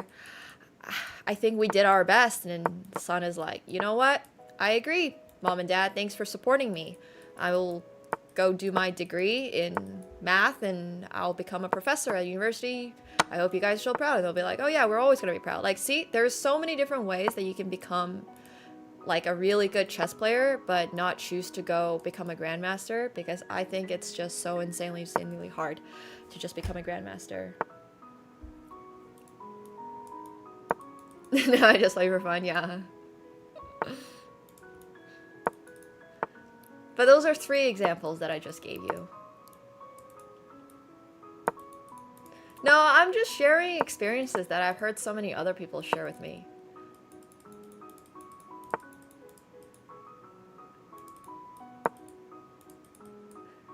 I forgot. Mine's the second one. Mine's the my parents pushed me to play chess because they thought it would look good on a college resume.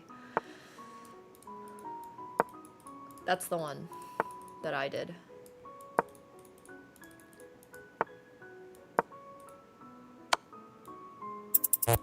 Oh, it was probably so insanely difficult for them to all do.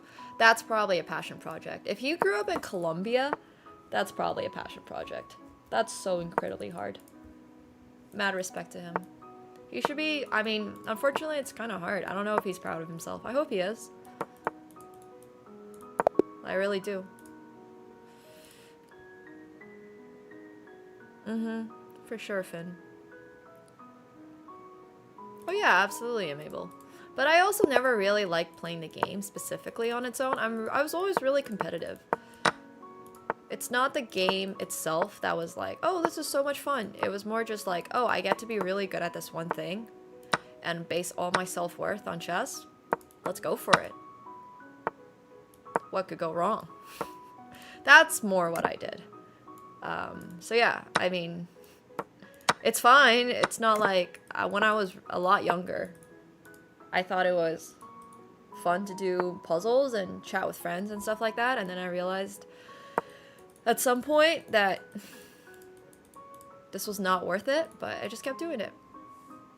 Because that's what you do when you get into a game as young as 3 and have nothing else going on in your life and don't have a family and don't have self-worth based on anything else.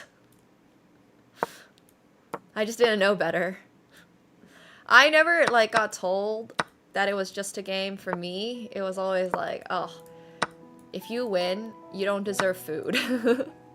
That was the vibe that I grew up with. And it's fine. Like, it really was fine until it was not fine anymore. And then I was like, this is bullshit. I want out. And then I could not get out. So here we are. Like, it's okay. It's really okay. I just want to, like, remind everyone that it's okay to play chess for fun. It's way healthier to play chess for fun. Seriously, trust me.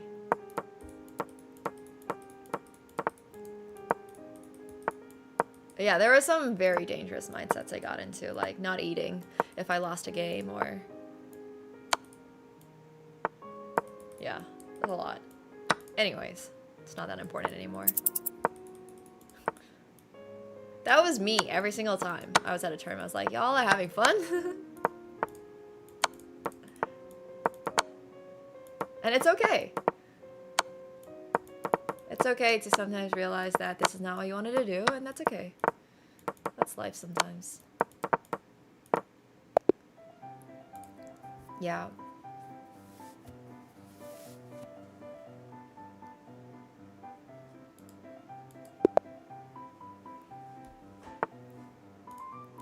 I know this is crazy, but if you're enjoying yourself and you play a game with a purpose to enjoy yourself, it's a lot more fun.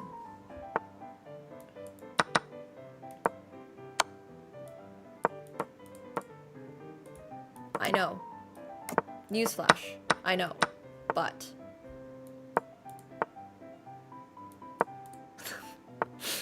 winning always helps. Yes.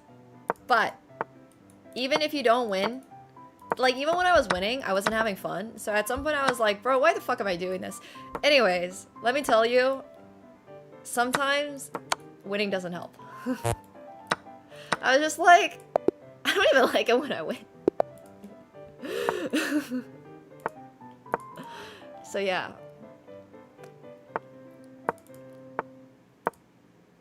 Right, so just play it for fun. If you want to play something, just... Like, if you're going for World Chess Champion, cool, go for it. Good luck. I support you. But... there's also nothing wrong with just having fun, you know? Drawing is the worst of all the results. No. As much as I don't like losing, draws are worse. Draws are just like, bro, I spent all this time and all this energy and all this effort, and this game is not even gonna have a decisive result.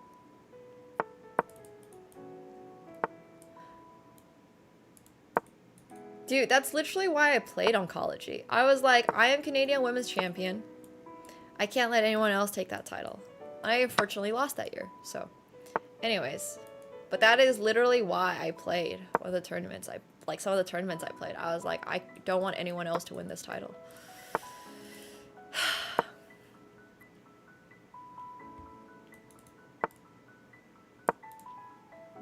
I don't necessarily like running a once in poker. It's just really whatever the other person wants.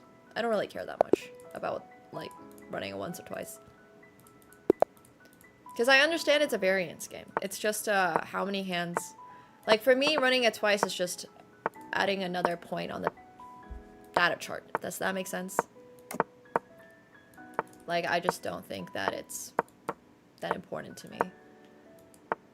Like, it's... variance is just going to even out. I guess, at some point. I've played a Hearthstone, yeah. Not a huge fan. Running it twice does lower variance, but what I'm saying is, over the long run, it's not going to make that much of a difference. Does that make sense? Like, I'm still going to get in more spots like this. I'm just going to, you know, it's just going to all add up. Yeah, it definitely minimizes swings. I get that, for sure. Absolutely, yes. Like, in this current moment, it matters a lot. But I'm not too worried about this current moment. I'm just, like, playing to see if I can beat 200 no limit. I'm not too worried if I lose an all-in pre-flop with kings versus queens. Like, yes, it matters a lot to me, but I know that it's something that I can't personally control. So, I did not like the second season of Squid Game. The characters feel a little bit like me sometimes. The characters are, like, all over the place. I feel like they haven't done a great job with the character building and the psychology behind the show. I have not liked it. I got to episode 3, I think, and I've quit. I'm quitting. I'm tapping out. Nothing makes sense. None of what they're doing makes sense to me. Ain't no way. Ain't no way. I don't want to give spoilers, so I'm not going to say anything. So don't give me spoilers, because I'll still watch it. Because there's nothing else on TV, but none of it makes sense. I don't like it. Not a fan. Gets good on episode 4? I'm not buying that. I'm sorry. Yeah. Hell yeah, Sint. That's great. Let me tell you, life is way too freaking short to be stressed about a board game.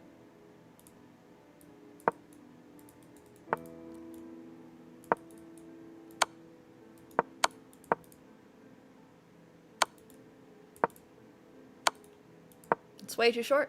It's not worth it.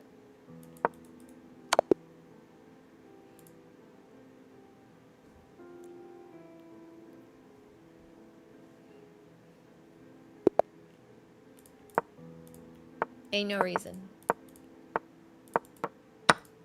Have fun.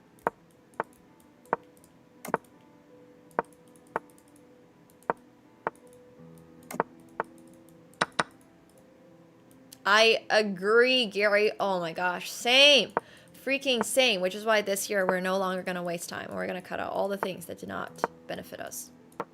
That is my mantra for 2025. No more of this bullshit.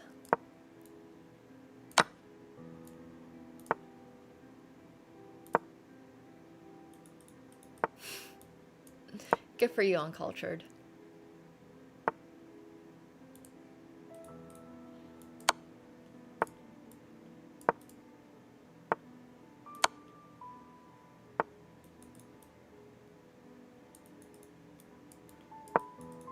I have a long list of things that I waste a lot of time on. It's too long. Like everything. Anything that wasn't working on poker, playing poker, and trying to, like, working out, and streaming IRL, and working on goals. Trying to pet my cat that didn't want to be pet.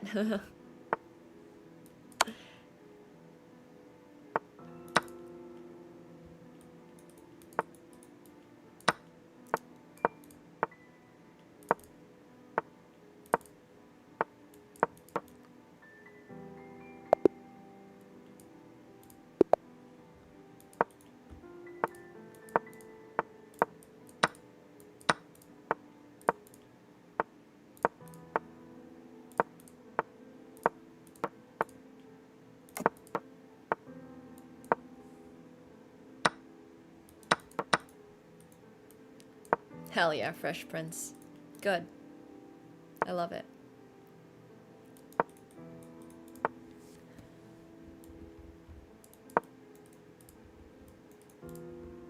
This music is so, like... Oh! This is also Tarno. This is,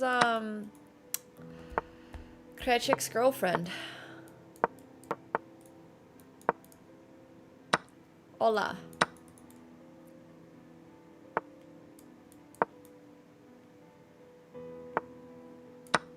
One of the times I played against Ola, I forked her queen with my queen. And you need to read back on that to realize what I just said, because you can't fork queens with a queen. So. Anyways, I forked her queen with my queen. Yes, just listen to it. Listen to it. Literally, listen to it. I'm genuinely passionate about poker.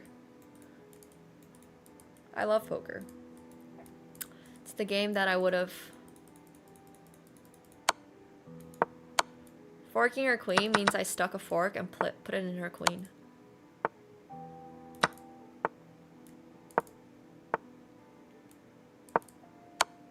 It's okay, don't worry about it. It's not that important.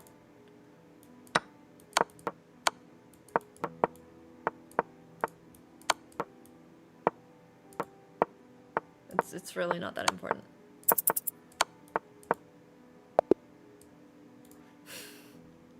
Still getting flagged all these years later. Rip.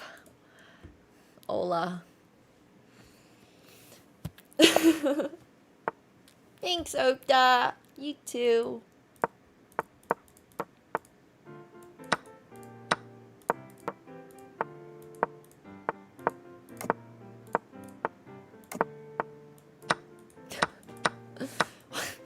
What was he doing? What was I doing? What was he doing? I've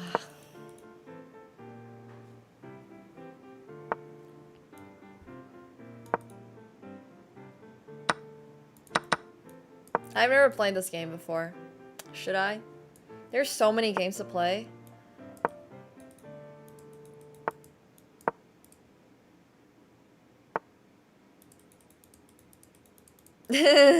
Thanks, Cronus. I do like Chopin. I do.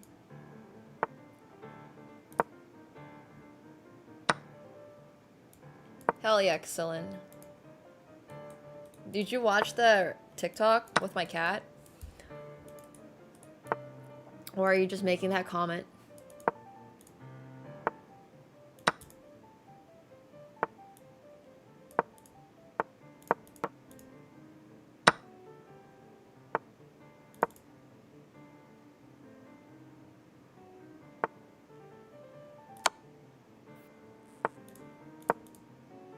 Oh, okay. Well, I wasn't sure if it was like a sarcastic mockery of my New Year's, but...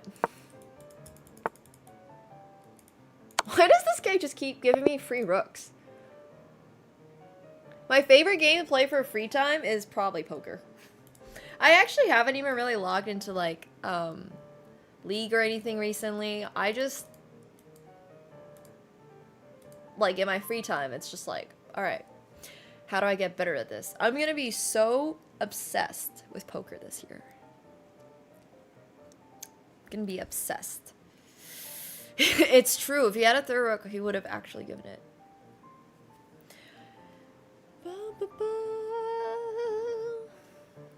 Oh, Ola wanted to rematch me. Unfortunately, I'm not playing that many games today. I'm only playing 10 more minutes of Bullet.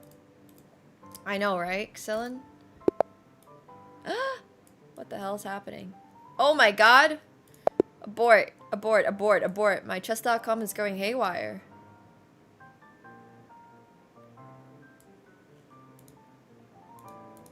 Did you guys see that?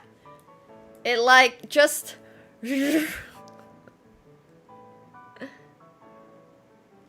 I'll be playing poker in 10 minutes. 9 minutes now. It just like bugged out. It's the Windows 11 like trying to fit your screen thing that super bugged it out. That was weird.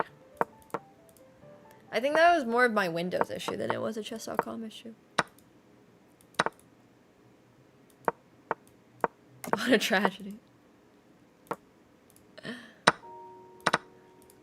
I don't know, these days I don't count Bullet as chess. Every now and then I argue with people that are like, oh, Bullet is not chess, and I'm like, yeah, well, the way I currently play it is more like Gamba.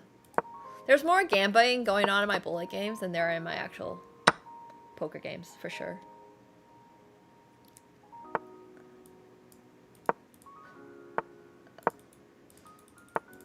No, Bullet is the best time control. Like, hands down. Best time control.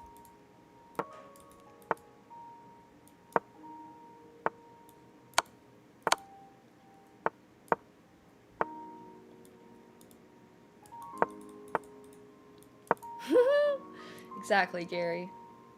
No, I would say the best part about playing Bullet chess, though, is the fact that you can win without thinking. It's all intuition for me. It's all intuition. I think this goes back to my point about how, like, I'm definitely, for my rating, a much better Bullet player than I am a classical player, which is also why winning helps. If I won every single classical game without trying, I too would really like classical. I'm not gonna lie. A lot of it is a personal reflection of myself, for sure. I don't like things I'm not good at, except for League of Legends, which is a different story and we don't need to talk about it. But you get my point. League is more of just a masochistic tendency. A common affliction, perhaps.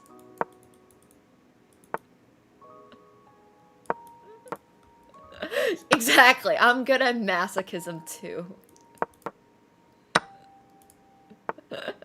It's much more of a gateway drug.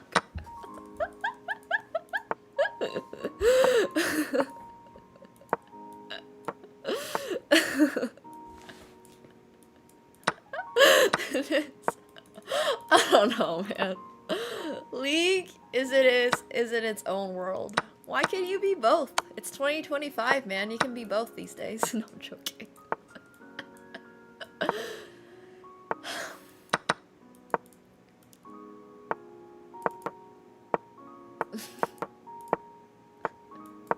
It's 2025.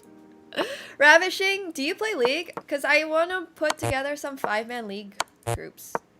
If I play League. The only time I play League these days is when I have a 5-man. Only time.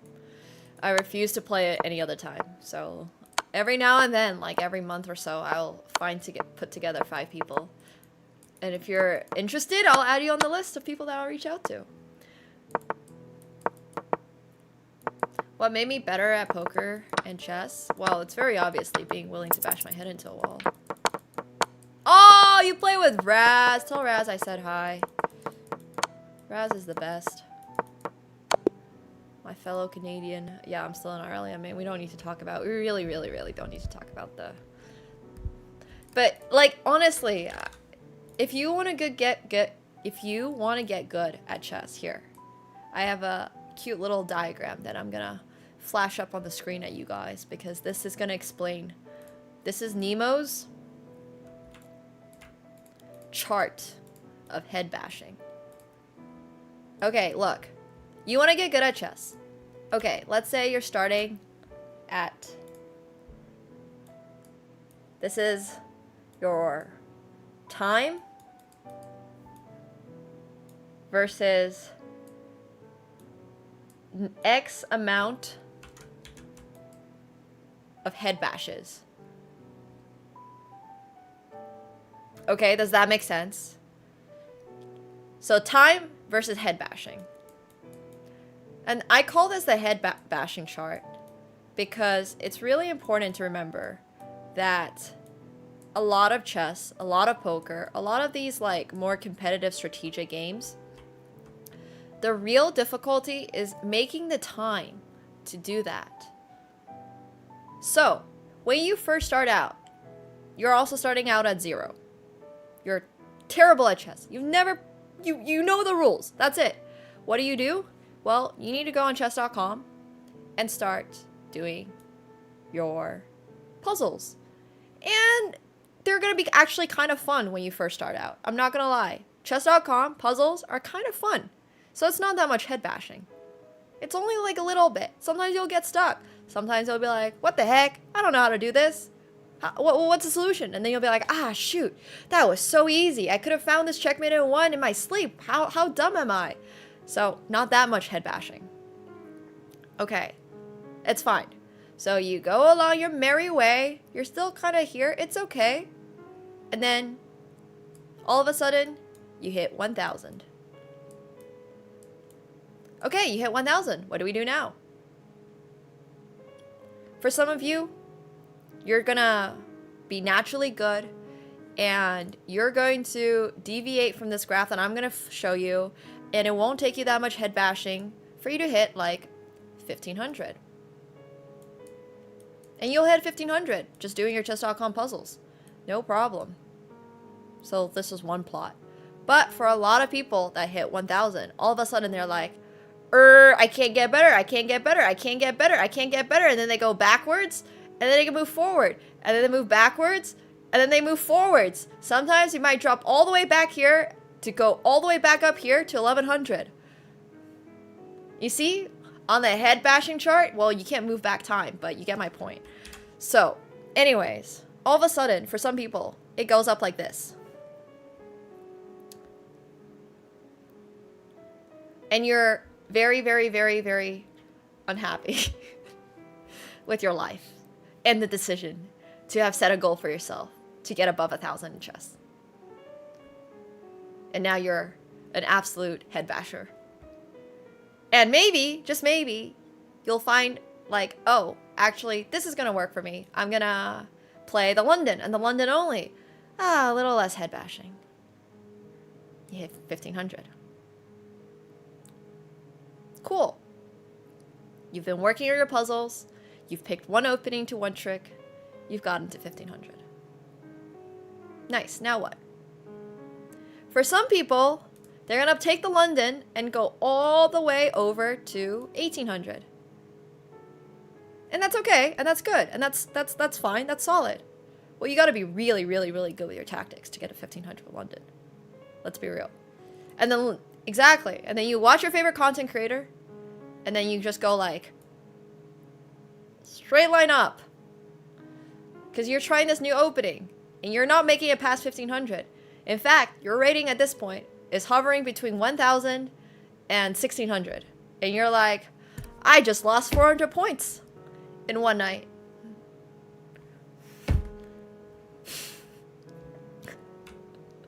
So that can happen. So that can happen. But, okay, let's say that you're willing to head bash. Let's say you're willing to keep smashing your head into the wall. You're okay with that. You have no friends. You have no life. That's okay. But you're willing to bash your head into the wall. Okay. You pick some openings up. You pick up something like the Spanish, maybe the Sicilian, something a little bit more creative than London, something that's actually going to help you win your games. And the line is gonna look something that is not going to be quite as frustrating as trying to learn whatever Levy's new opening is. But it's still gonna be a lot of head bashing. Hey Noel. Hello, hello. So now, you have made a little bit of progress. A little bit. But you're still not where you want to be. You're still not where you want to be. So now you ask yourself, well, how do I get to this X rating that I want to get to? For some people, it's going to be like 1800. For some people, it's going to be 2000. For some people, it's going to become a titled player all the way over here. And all this time, all the time while you're bashing your head into a wall, time is moving. Time is moving. All of a sudden, you're 26, no friends, working a menial job that you don't love, trying to get to 2000. Let's say once you're at 1600, you broke 1600. You're like, yes, I made the breakthrough. I can get there.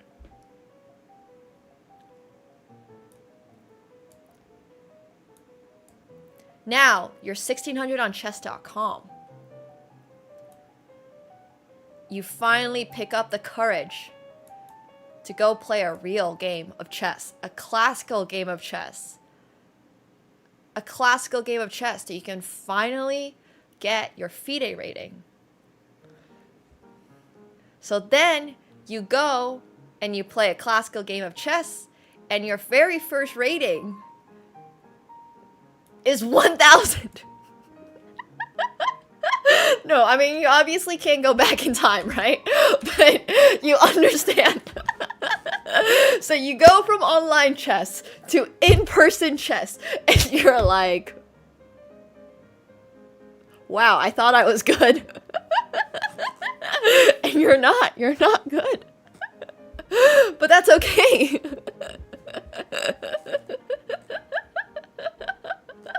No, we need this to be a 3D graph. We actually need this to be a 3D graph so I can do time and rating.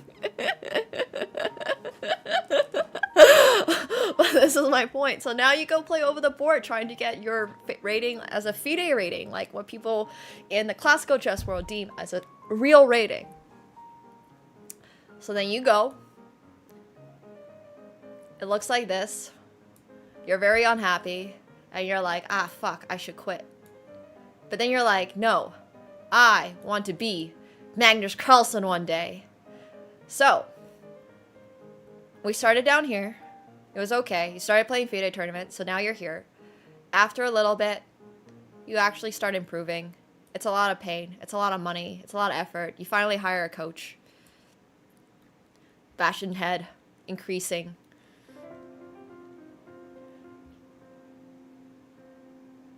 Infinite head bashing incoming. Now, you're trying to hit 2000.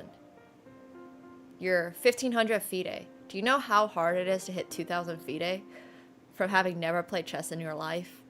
It's goddamn hard.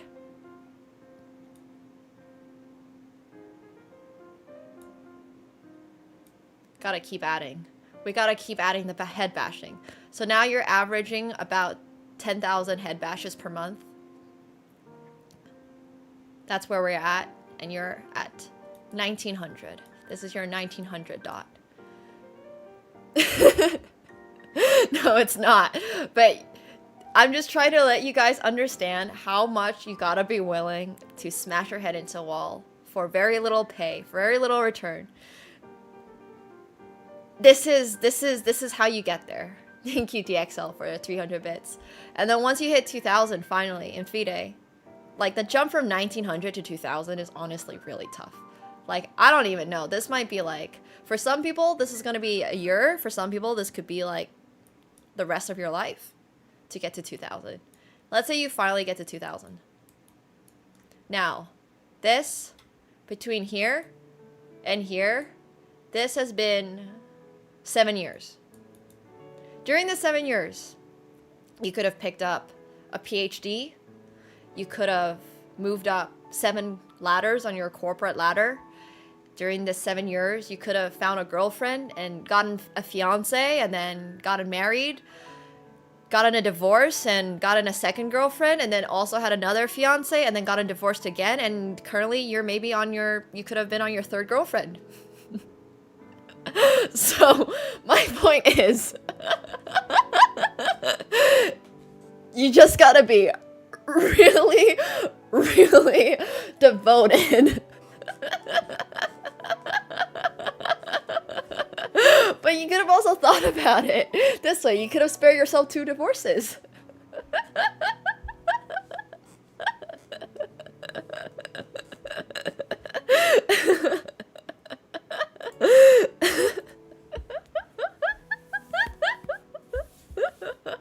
Can't get divorced if you don't get married. Yeah, it's true. But this is kind of my point. I just think it's really funny. You can do it. I believe in you. But it's gonna be a lot of head bashing. And it's honestly, like, fine if that's what you want to do in life. Really. Like, it's really, really, really okay. But it's a lot of work.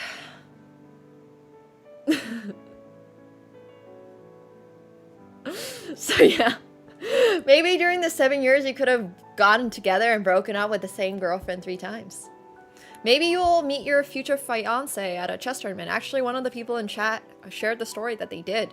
So it's not necessarily all bad. But are you ever going to hit your eventual rating goal after, like, however long?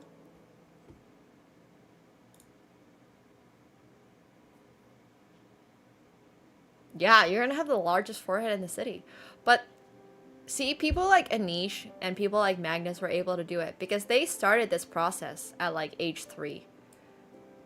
So for them, 7 years at 3 years old is only until you're 10. At 10, you're kicking butt. Give them another 5 years, they're a title player, they're 15, they're already a national master.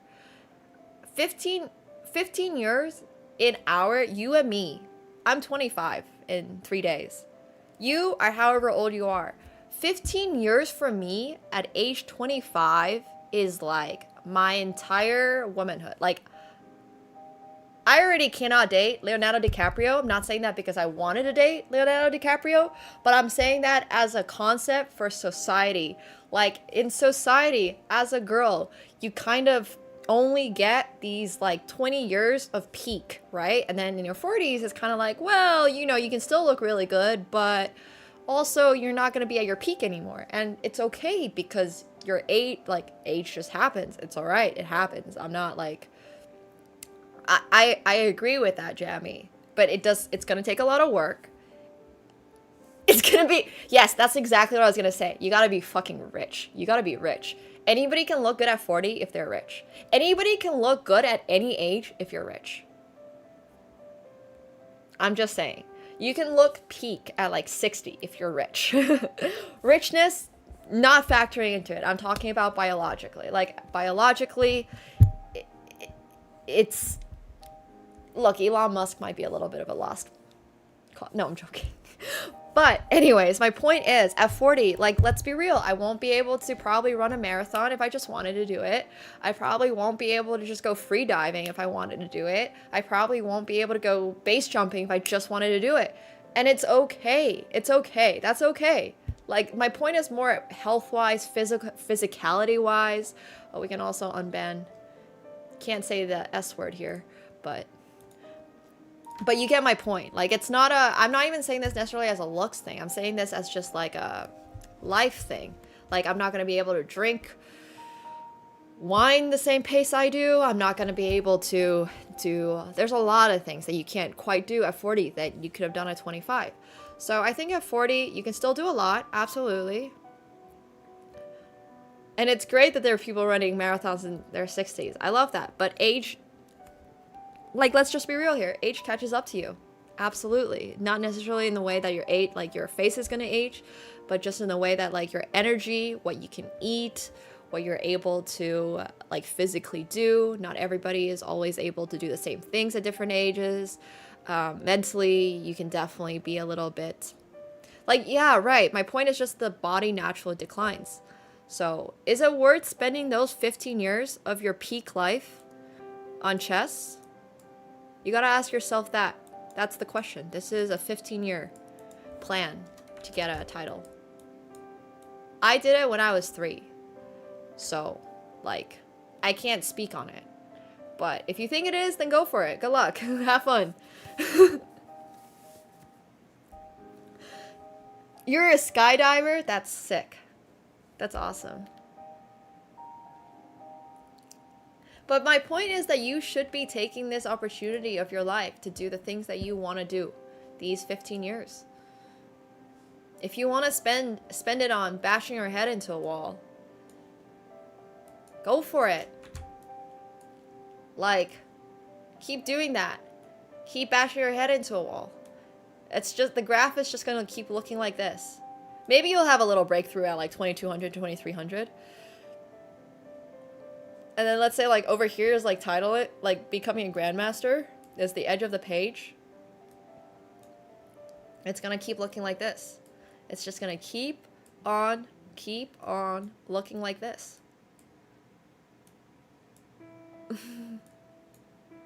It can be worth it. Not everybody hates head bashing, so.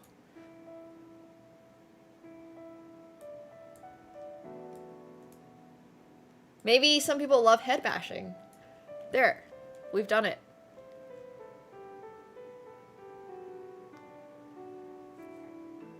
So you started out here. Over here it was okay. And then X is for amount of times you head bash per month.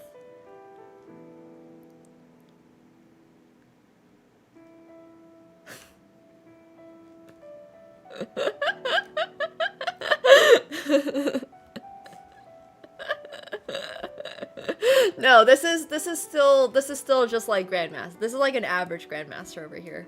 This is our average grandmaster, is what this is. This is like. But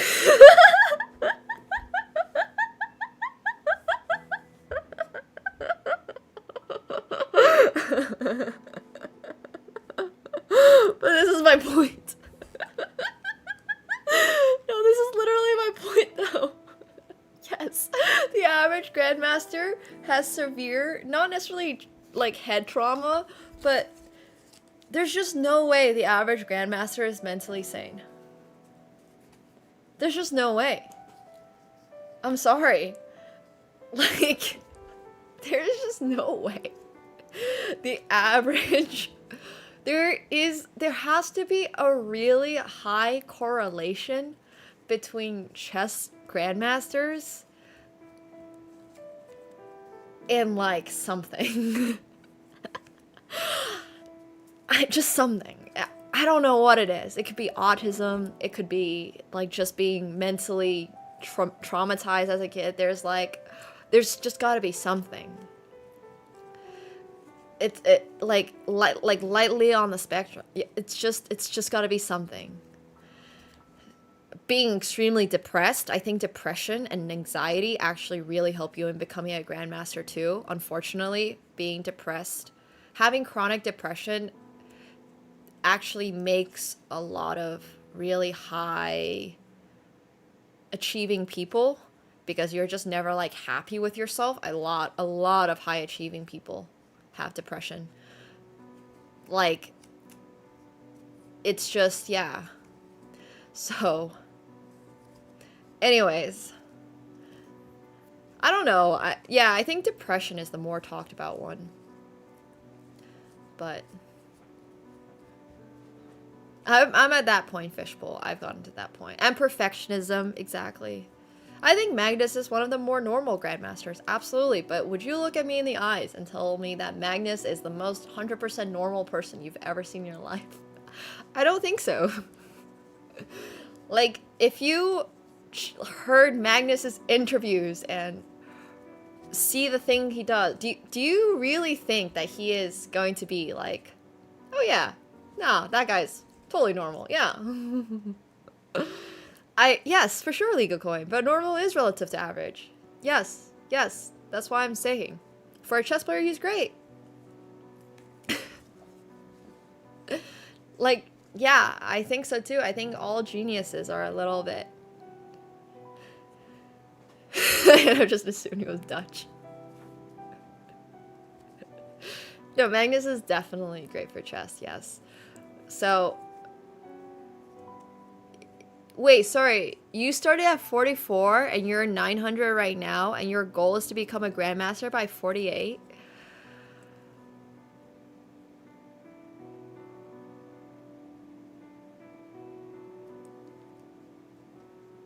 Look, I don't want to rain on your parade.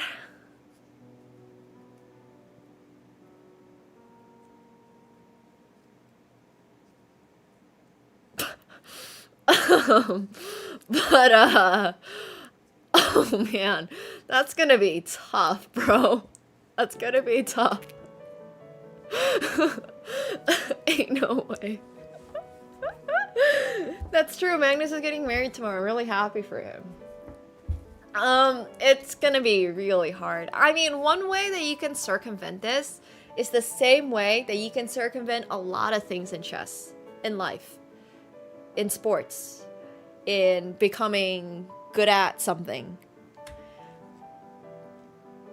Just get a really rich sponsor, or sponsor yourself, you know? Just pay $100,000 for the best coaches in the world to constantly be training you around the clock. They'll always come up with prep. Whenever you go to a tournament, they're going to be there, ready to go. They'll have discovered every single opening line. They'll just feed it straight to you. This is what the best teams in the world look like for chess. When Gukesh plays the World Chess Championships, he's got like a team of 5 people helping him discover new lines. What is Ding going to do tomorrow? What do we think Ding's going to do tomorrow? During his regular training process, there's going to be puzzles, there's going to be stuff. People are going to help train him. It's going to take a lot of... You can have a team of like grandmasters working around the clock and just like...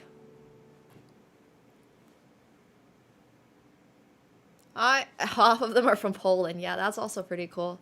Get a mental coach who has no idea what chess is. Yeah. I don't think coaches are that important under 2000 ELO. That's why I think you should get a coach around here. Like around 1900 is where I would say if you're on the poorer side as a person. Getting a coach at 1000 is like... Or getting courses. I think getting courses is a little different. I mean, I don't particularly advocate for, you know, necessarily... Like, some courses are gonna be fine. I think courses that teach you how to use your own time is way more important. Does that make sense? Because you're gonna have 1 hour. If you have 1 hour a day to work on chess, hearing something about this pawn structure should not be played is not gonna be helpful for you. It's just not. No one cares. You're gonna get this pawn structure twice in your life. What you should be doing at 1000 is working on those goddamn puzzles. Work on those goddamn puzzles to like get to this 1500 spot. Once you get to 1500, that's when you can maybe start really thinking about like, hey, what openings should I play? This opening fits my playing style. I kind of like being aggressive, so maybe we play Sicilians and King's Indians and all that stuff. I think if you're 1000 and still losing a queen every other game, like, bro, what are we getting a course for? Why are you spending 60 bucks? Like, that just ain't necessary, man. Save your money. You know what I mean? Like, spend $15 instead to go get a chess.com membership. Do those puzzles. What do you think you should work on? I have no idea what you should work on. You're probably just not looking for tactics during your games. If your puzzle rating is 2700, it just means that there is a lack of mind to hand connection. You gotta be like, okay, my puzzle hand needs to actually work when I am playing chess. It means that you are doing too many puzzles, and 3000 puzzle and 2000 rating sounds very reasonable to me. 3000 puzzle and 1300 rating sounds less reasonable to me. So yeah. Plus 0.8 in the opening, minus 8.9 in the middle game ain't gonna help you, bro. You gotta just do those puzzles. Gotta do those puzzles. I mean, you know, like, you do have to pay. So, I think you can get to 1900 chess.com easily. Without paying a buck. Sorry, not without paying a buck. With no coaching. No courses. No money spent. Just doing puzzles. I think you can get to 1900 chess.com. For sure. But it's a lot of head bashing. Don't forget. Head bash.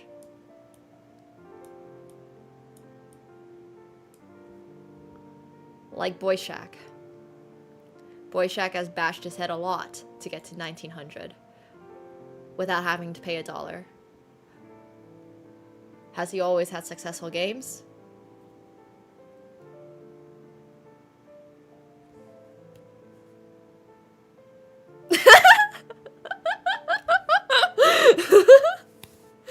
Yeah.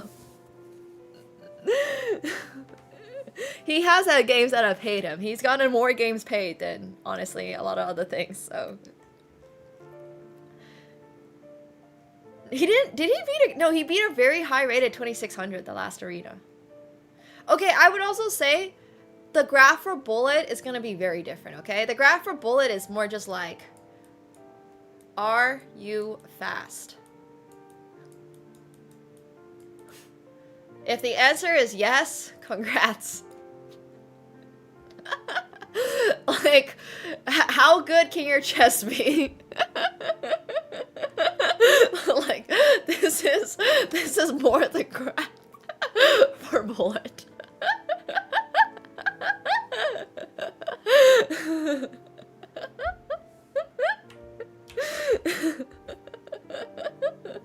Just move, bro.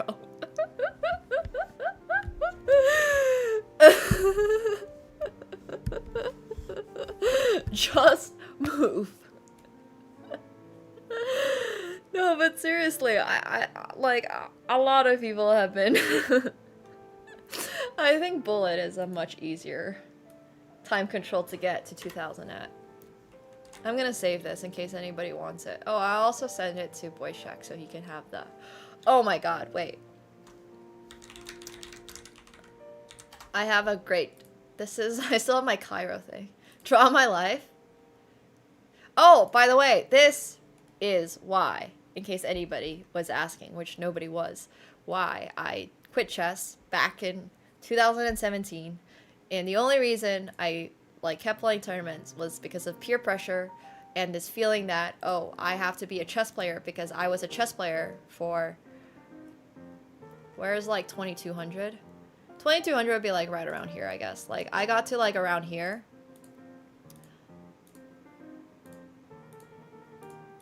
And was like, alright, now I gotta be a chess player because that's what everyone knows me for, so I gotta keep doing it. And I realized that doing all of this, even if I eventually got there, was not gonna be worth it.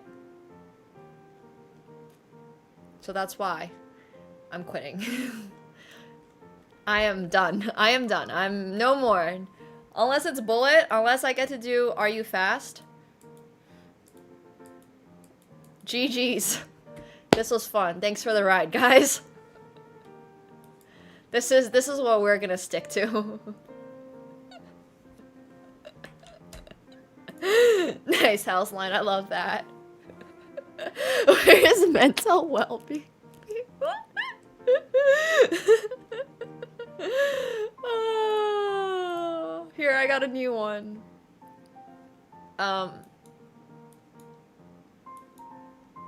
Okay, 3D graph time. Alright, so it's gonna be hard to plot a 3D graph on Paint, but basically... Oh, also, this is what I'm doing with my stats degree, by the way. I have... So, okay, my 3/4 of a stats degree, in case anybody was wondering. I actually... was doing a stats degree at some point in my life. But this would be rating. This would be time. And wait. This would be mental. Yeah, I can do a pie chart for this. I always really like stats. Okay. When I started out, it was like, yeah, this is okay. This is great. This is good.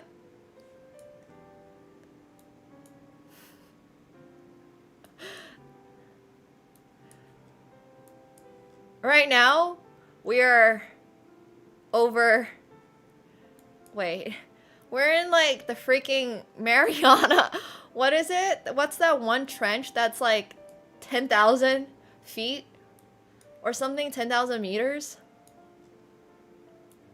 Okay, we're over here. Mariana's Trench. We're currently in Mariana's Trench with mental. This is where we're at now.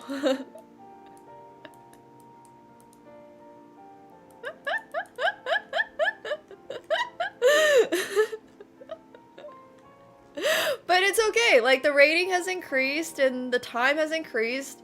That's true. Which way does the arrow point? It should go up. It should go up. No, it's okay. This is literally just a very direct correlation of like mental and time spent on chess alongside rating. This is just realistic. This is like, it was fine for a little bit. Like you guys can't see the flat ground, but like it was up for a little bit and then it just was like, huh. Where is Ding right now on this graph? I would actually say Ding is pretty happy. I wouldn't say necessarily happy, but I think he's doing okay. I think he was ready for the whole thing to be over.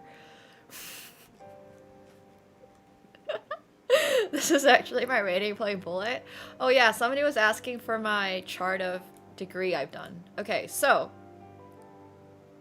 how do I pie chart this?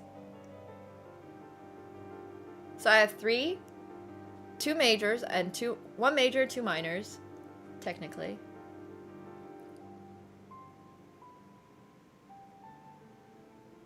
So it would be like I have a quarter slice, a little bit over a quarter slice left. So this would be how much I've done, and this would be how much I haven't done. It was 2 majors, 1 minor, and then when I last time I talked to anyone at school about my degrees, it was 1 major, 2 minors. So I had dropped it. I basically dropped a whole degree. I think a pie chart. Not a pie chart. A bar graph. Here we go. This makes more sense.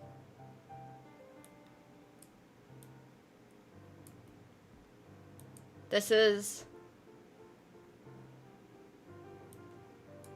I'm like halfway between... I'm like between 2nd and 3rd year. I've almost completed my 3rd year on everything. Almost. This is my 4th year.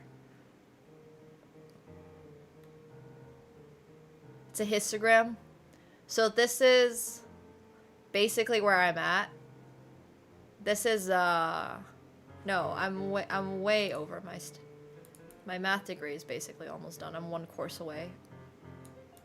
These are incorrect. I've almost completed both my minors. So it'd be more like this.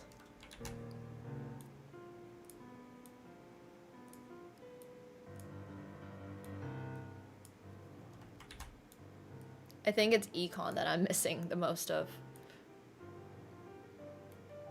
Not great. I'm not great at math. But it was my degree nonetheless. That's a different story.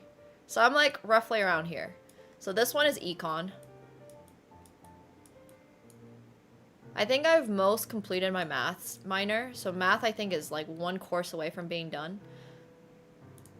Actually. So we're here with my...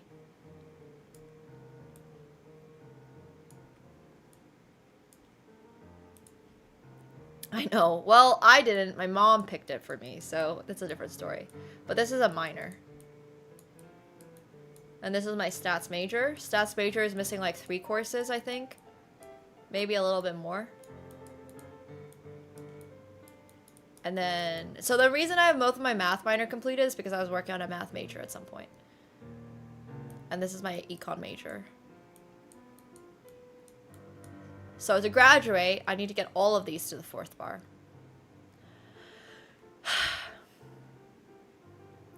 We're not doing it. I don't think I'm doing it.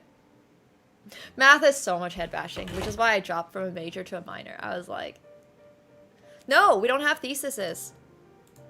University of Toronto doesn't do thesis because you're forced to graduate with 2 degrees. So instead of doing thesis, you can just finish enough courses, which is arguably annoying, but yeah, it's a lot of proofs. It was a lot of proofs. Now I'm mostly done. This is for my undergrad, bro. I'm not doing a PhD.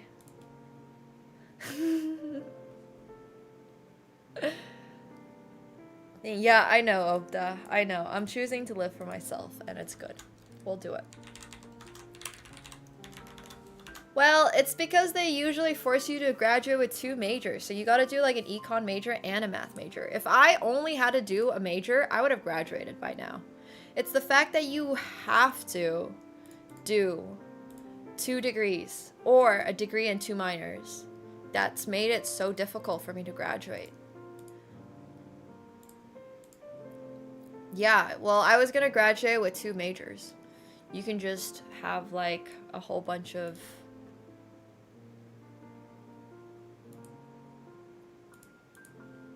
Anyways, this is what it looks like. For my degrees, not that... Well, actually, somebody did ask. It was so freaking annoying, man, let me tell you. If you can't major and minor in the same field, it's gotta be 2 different ones. Thank you, Bad Etiquette, for the 21 months. Thank you. Thank you, thank you. What part of math is the most head bashing? Oh my gosh. Everything? Just everything. It just wasn't for me. It's not that it wasn't really for me. It's just the fact that I never planned on doing a math major. Because my mom was really okay with me doing like an econ degree and a political science degree as long as I went to a good school. So a good school for her, for us, would have been like Ivy League, something in the UK, like, you know, University College or Cambridge or LSE or something like that. She would have been cool with that. The problem was I didn't get into them. So because I didn't get into them, she was like, oh, you can't do a political science degree anymore because you might not get a job after. And I was like, well, you see, I thought my entire life that I was gonna end up doing econ and political science, so what do you want me to do? And she was like, well, you have to do a math degree. And I was like,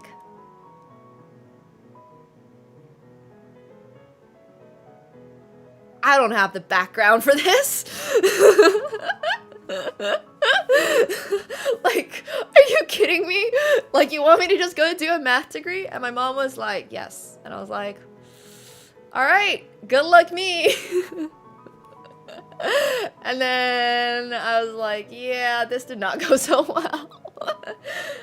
I genuinely tried. It was not easy. Yeah, it was tough. It was really, really, really tough. It's not that I don't like math. I don't even hate math. It's just the issue of, like, I wasn't ready for it. Does that make sense?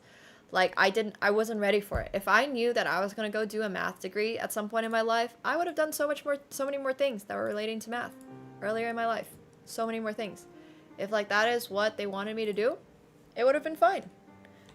It's just, I think nobody in my life, like, we didn't plan for me to not get into a good school. And then we were like,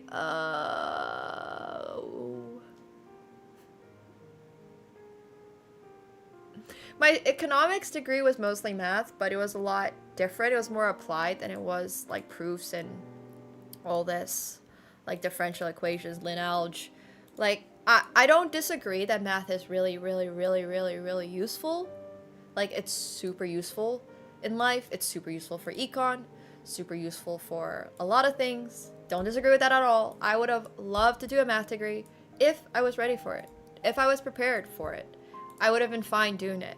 The entire issue was that I had spent my entire, like, high school basically doing chess, because that's what I was doing to get to where I was trying to get to in chess. Was my friends in school helped me with my degree, but I honestly still struggled. I don't know. That's not really something that... Math isn't really something you can just take up and then be like, okay, today I'm gonna get good at this. It kind of requires a lot of background. It requires a lot of studying. It requires thinking about it the way that, you know, you're supposed to. And I was just like...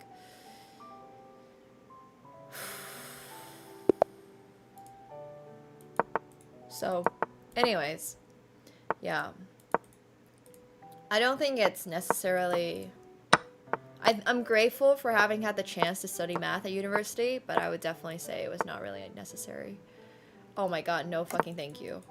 No, absolutely not, Kansu. I'm not going to do a degree in chess. I'm not going to do anything in chess. No thank you. I would rather die. Last thing I want to do.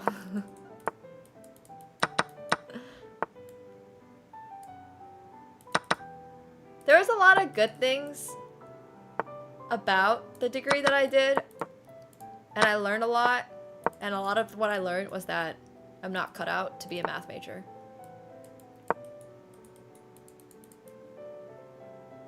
See you, Hema.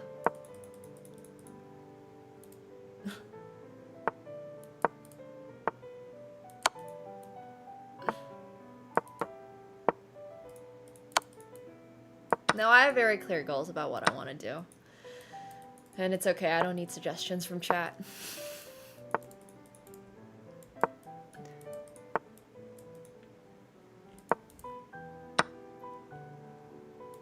I'm alright, thanks.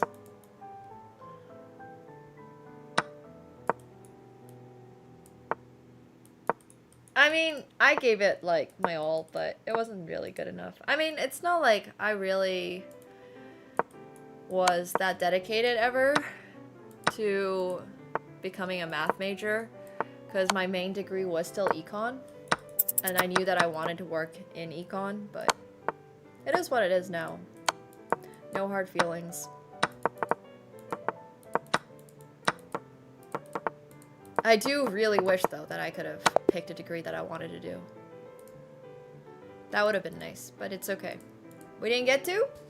So, yeah. No, it's okay. It's okay. It really is. Exactly, Swin. Go for it. That's the mindset. I wanted to become a quant analyst.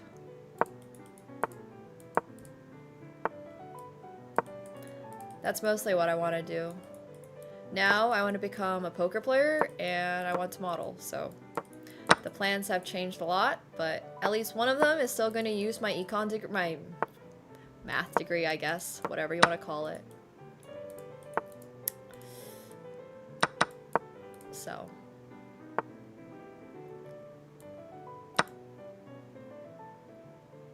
we have a plan. Now the plan is to get really freaking good at poker, really good at food reviews, and work in fashion. That's it. No, I was working on a math degree.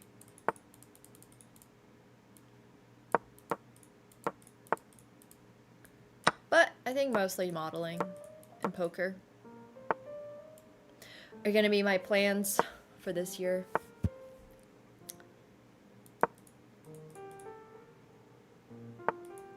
I have run it once, I also have a coach. I have both. I am commercial. Entirely commercial. I'm too short. I gave up on the dreams of becoming a runway model when I was born, unfortunately. Neither of my parents are taller than me, so.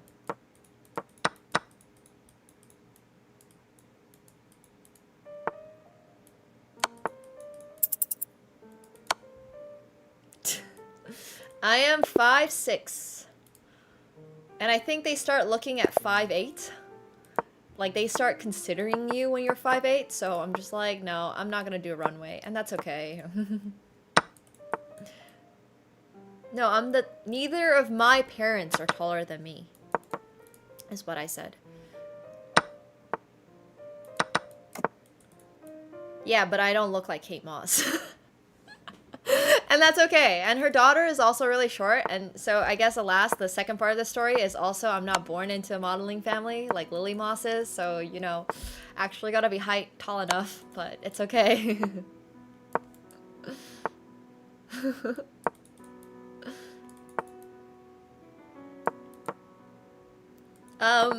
Steve Aoki's sister, Devin Aoki, was actually a model, and she wasn't that tall, but once again, it's a little different when you have a family that is in the industry.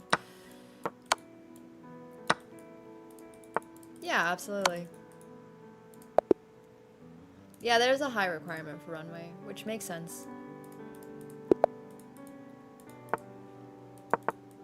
But everyone, I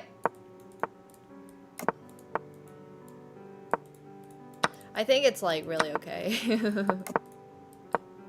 Be lucky, born as a Nepo baby is the mantra for the next life. No, it's okay. I'm joking. It's not that big of a deal. But yeah, we're gonna see this year if we can do it. And if we can't, then that's okay. And then we'll figure out what we're gonna do. And that's alright. I don't think connections are always the biggest factor, but I do think they help. They definitely don't not help. So it's kind of like, well, right. If commercial modeling doesn't work out, it's okay. Thank you so much, Santazua, for the raid. Welcome, guys. Hello, hello. Thank you. Welcome to the pool party.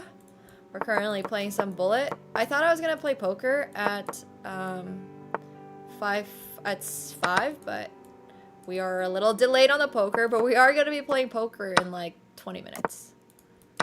We got sidetracked talking about how hard it is to become a pro chess player, which goes the same for poker and how hard it is to become a pro poker player.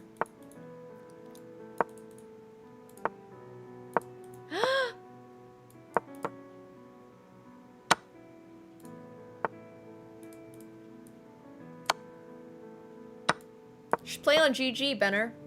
That's why you should play on GG. Oh my god. I've done, like, Spirit of Math. I've done Kangaroo Math. I've done a bunch of math competitions. I even did a physics competition back when I was in high school for, I think, Waterloo, which is a Canadian university. I don't know. Don't do it is my advice, I guess. You should ask Vila. Vila did a math Olympiad once representing Ukraine.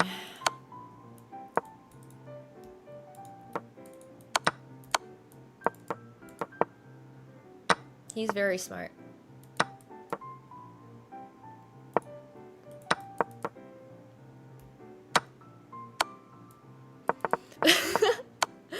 I gotta admit, the physics contest was not fun, but it's okay.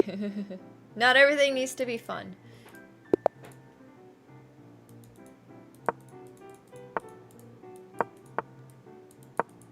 Failed so hard, I'm still ashamed. Bro, it's okay. It really is okay.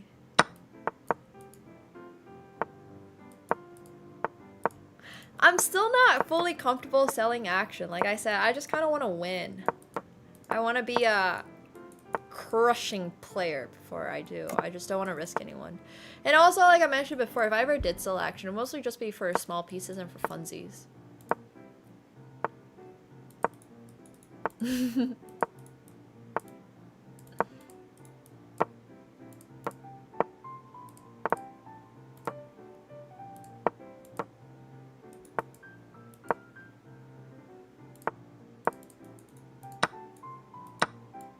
You should ask Vila that question sometime, Yuluku. You should ask him. His story is not mine to share.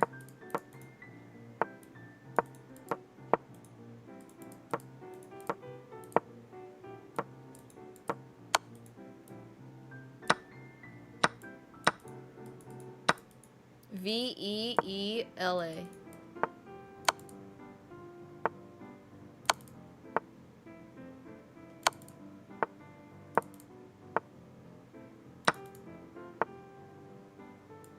But he's chill. He's cool.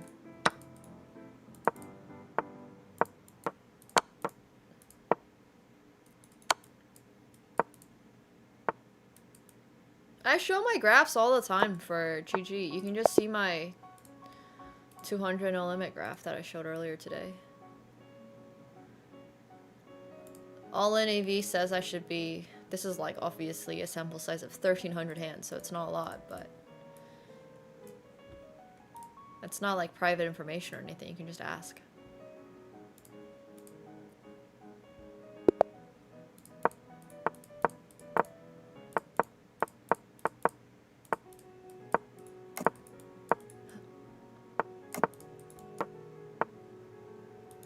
Got a Hendon mob.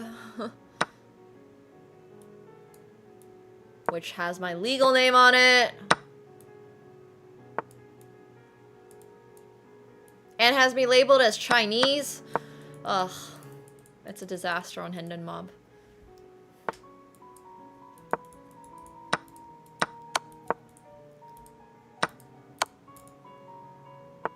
Same problem with Fide.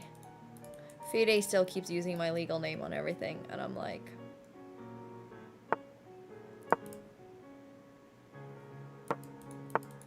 I do not identify as this person. Can we not?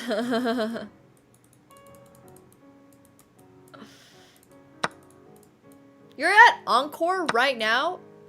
That's crazy. I can ask Hinda Mob to change it. I actually didn't know that. I will. Thank you.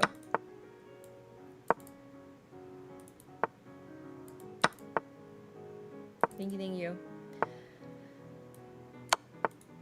I never particularly excelled. I got like a bronze medal at some point in life. Never really took math competitions that seriously. Oh, you're at the Boston one? That's kind of cool. Oh my god, I hate it when people use my real name. It's the worst. The best hotel I've stayed in? One that I paid myself or one that... Oh, actually... Yeah, the Rome Cavalieri in... it's a Waldorf Astoria in Rome. And it was 200 euros a night during January. So if anybody is looking for a vacation in Rome at a nice hotel, I can highly recommend the Rome Cavalieri. It's really, really cheap during off-season for a hotel of that standard.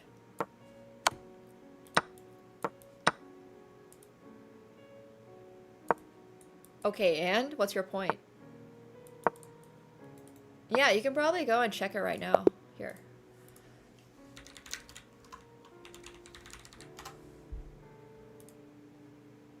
If you book in advance, no. Right now it's already 1,000.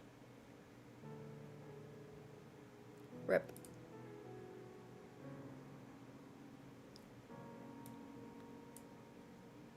Okay, it's not like terrible, but this is still 2 times more expensive than when I stayed there. Prices are in Canadian. This is the nicest hotel by far, though.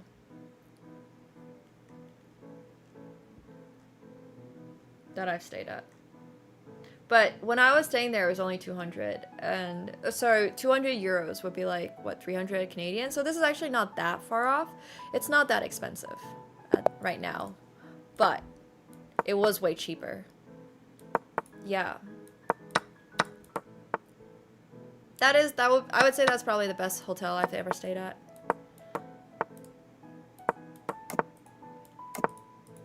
It's a really nice hotel. I don't know if decent begins to describe it. It comes with a spa. Has a tennis court that I did not use. Apparently, if you wanted to, they can set it up so that you can drive like a Ferrari or something around the city. Also didn't take advantage of that because once again it would be expensive. But also, I don't think I want to drive a fancy car around Rome. Driving a fancy car around Rome sounds like a nightmare. Have you seen? Oh my god. Everyone says that Parisians are terrible drivers. You should see Rome drivers. Roman drivers are like the worst drivers in the world. Not even the worst drivers. They just genuinely do not care about you, about safety, about them. They just want to honk, honk, honk and just get to wherever they're going to. Bro, is it just all Italian drivers? I don't know. When I was in Rome, it was so bad. It was so bad. Yeah, I was like, ain't no way am I driving a fancy car around Rome. Really? I don't know. I feel like Parisian drivers are kind of just bad at driving. Roman drivers just kind of don't care. They give such a je ne sais quoi vibe, but in like a more like get out of my way. If you're in the way, it's your fault. I don't care what light this like. Oh my lords, I was just shook. I was shook.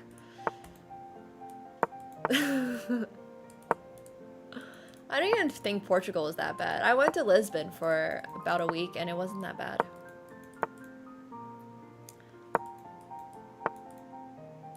Do they? I don't know, Finn. I didn't pay attention. But they like double park and then on top of that they triple park. And there's just like one lane left. Oh my god, it was so terrible. It was so terrible. No, in Rome, driving, like, yeah, Rome had the worst driving I've ever seen in my life. Worst driving and worst parking. It was crazy. Nothing was quite as bad as Rome. Paris was not great, but Paris was a little better. No laws at all, just vibes? This is just an Italian thing, huh? Why is this just an Italian thing?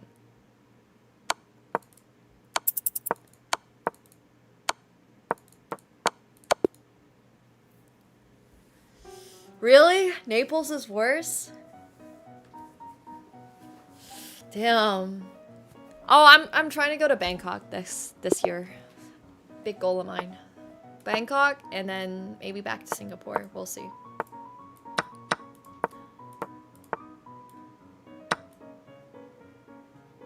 There's a lot of places I gotta go to. I want to go freediving in Bali. There's a million.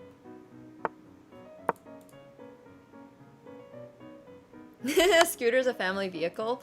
I think I've seen rural Greece, actually. Speaking of Greece, I am going to Greece in about... like 2-3 weeks. It'll be fun.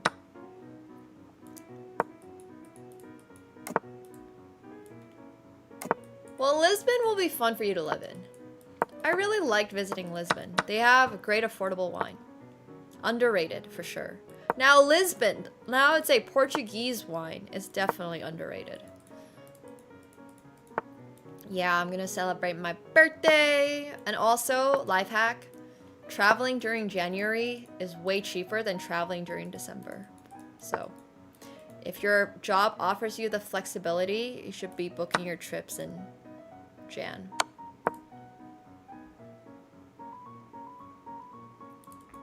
Which is fun.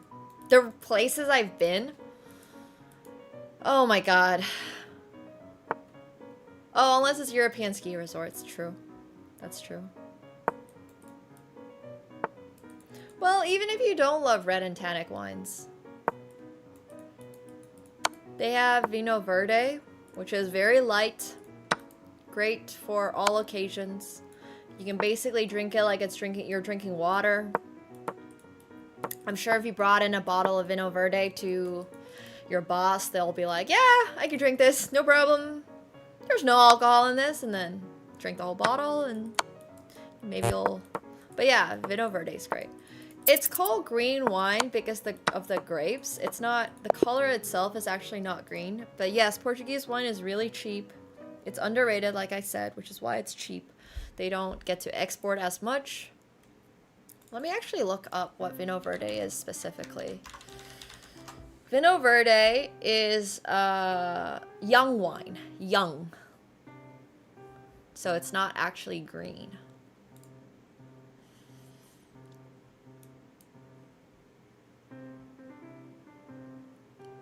So yeah, it's not a grape variety. It's a DOC for the production. It means young, and it's wine that's being released 3 to 6 months after grapes are harvested. So usually with wine, well, it doesn't have to be sparkling. I've definitely had non-sparkling Vinho Verde. But usually with wine, typically you release a bottle of wine that you would get at a restaurant, like 2 years.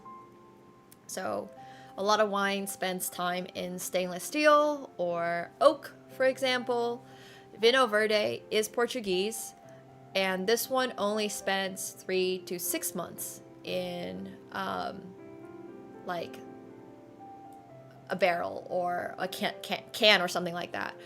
And basically what that means is that the storage time is shorter, so it's therefore oftentimes, not necessarily, but it's going to be quite a bit cheaper, because storing wine takes space, and wines that need to age for 2 years and wines that only get released after 5, that is why a lot of wines that are older tend to be relatively more expensive. And a lot of that is because, well, the production cost for this bottle is more expensive, and also at the same time, if a wine is aged, a lot of the time it can bring out flavors, it can bring out characteristics of the grape in particular. When something's a little bit younger, it hasn't had the time to go through that whole process of fermentation and like breaking down, coming back together and all that stuff. So Vinho Verde tends to be a little bit lighter, but it still can be really delicious. Just because it's lighter doesn't mean it can't be delicious.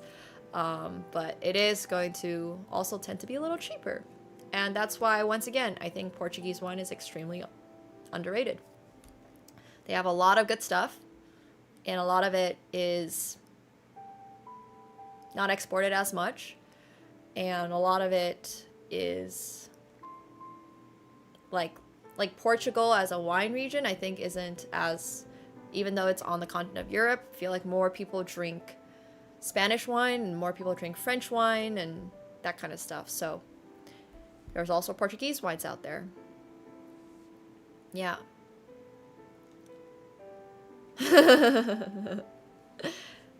Exactly, there's nothing wrong. Right, you just need to try a few different ones. Like, same for port. A really, like, cheap port you might drink and be like, oh my god, this tastes like medicine. I don't like this. But if you try a couple different ones, once again, you don't have to completely break the bank to get a good port. There's a lot, like, I think a lot of the good stuff is in the middle value and the more, like, that's why I want to create this thing called Worth It Food. So I can give you guys evaluations on this. And you can be like, is this good price for what I am having, right? Like, if you're drinking a $3 glass of wine, you're not expecting too much. But if you're drinking like an $11 glass of wine, you're expecting a little bit more. Sometimes it can be really disappointing. And sometimes it can be like, this is the best glass of $11 wine I've ever had in my life. Right. You can have a $15 glass of wine and be like, I don't like this. But you can also have a glass of $15 wine and be like, oh my gosh. Like, what are they putting in this? Where is it being grown? What is the grape? And I think that's the really interesting thing about wine. It all just is education. It all just is like knowing producers, understanding which regions these are coming from, being like, hey, I personally like, you know, there's some grapes that can be a little tougher to be grown in other regions. So then choosing to not necessarily like shame it for being grown in that region, but being like, okay, well, if this is, you know, Cap Sauv, what are the most popular regions for growing this? If I have this from somewhere else, is it going to be like a good glass?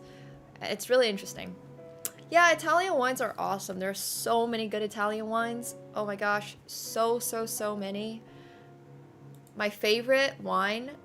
Oh, Zuka's probably not here anymore, but Zuka gave me a bottle of Amarone when I was in Italy. It was so sweet. I love Amarone. Yeah, I agree, Trickster, but I think also kind of on that point of does this taste good to me or not, it's also really important to remember that your taste buds might not be the most objective thing. Does that make sense? I think one of the problems of going like, does this taste good to me? And the answer being yes, is that a lot of people get stuck in that and they never try anything else. It's like you might have had for the very first time a glass of champagne. And you like champagne, and that's great. And we love that for you. And then you have a glass of red wine, and it's like, oh my god, I don't like this at all. I'm never having red wine again. And then the problem becomes that this person is only going to have sparkling wines for the rest of their life. And I think that is a very slight issue, because I think you're kind of missing out maybe on some things that you would have really loved. Maybe you get a nice bottle of Beaujolais or something. Like, and then you have a sip of like red from Beaujolais and you're like, oh, this has a little effervescence on this. I kind of like this. And you're not just a champagne drinker, you're also a red wine drinker. So I think it's cool that people keep in mind what they personally enjoy. I think that's really good, but I think it's also important to be open-minded to new things. Because I think that's honestly just not really necessarily a problem, just more of a, oh, in life, a lot of people kind of just they have this thought and they're gonna stick to it, you know? It's okay for you to have different thoughts. It's okay for you to have different opinions at different parts in life. It's okay for you to be like, oh, right now I enjoy this, but maybe tomorrow I'm gonna enjoy that. And I think it's all super okay. Yeah, going from milk chocolate to dark chocolate too. No, ice wine is great. Ice wine is delicious. It's doing its job. Ice wine is awesome. It's yummy. It's great. It's sweet. Should you be having ice wine every single day? Probably not. No, you're gonna get diabetes. So, you know, just everything, like, just keep it in mind what the purpose for it is. Right? I think that's the most important part. Like, ice wine is not trying to do what red wine does. Ice wine is not trying to... Yeah. So I think ice wine's totally fine. Hey, Mickey, thank you so much for the 25 subs. I appreciate that. Thank you, thank you, thank you. I really appreciate it. Thank you. I don't think there's anything wrong with getting a nice glass of wine with your burger. There are some really, really, really nice burgers out there. Some really, really nice burgers out there. Like, are you kidding me?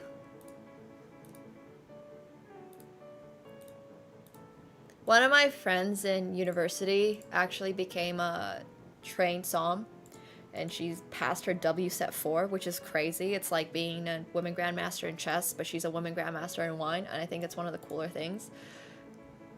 She has a very specific type of personality that it's like, I can understand. Like, I don't know if I would have ever said this about someone, but it's like, I can see why she works in wine. If that makes sense. I'm just like, oh yeah, this kind of makes sense. Oh, thank you, Wojciech. But yes, there are trained soms. I literally have a friend who is like a trained som. And I always have loved wine. Not only is there like a Master of Wine degree, there's different ones, which is crazy. There's ones that are more service oriented, so you know how to work on the floor, and there are ones that are way more technical, like becoming, like if you wanted to become like a wine maker type degree. Does that make sense? There's a lot of different types. Wine is a huge industry. Huge industry. Let me tell you, more money in wine than there is in chess. Another job that you could consider for yourself if your road to Grandmaster in 4 years doesn't work out. Not saying it's an easy one, but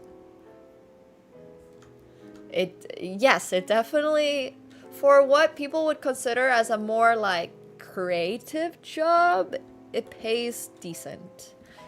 Like, once again, it's not amazing, but it's not, yeah.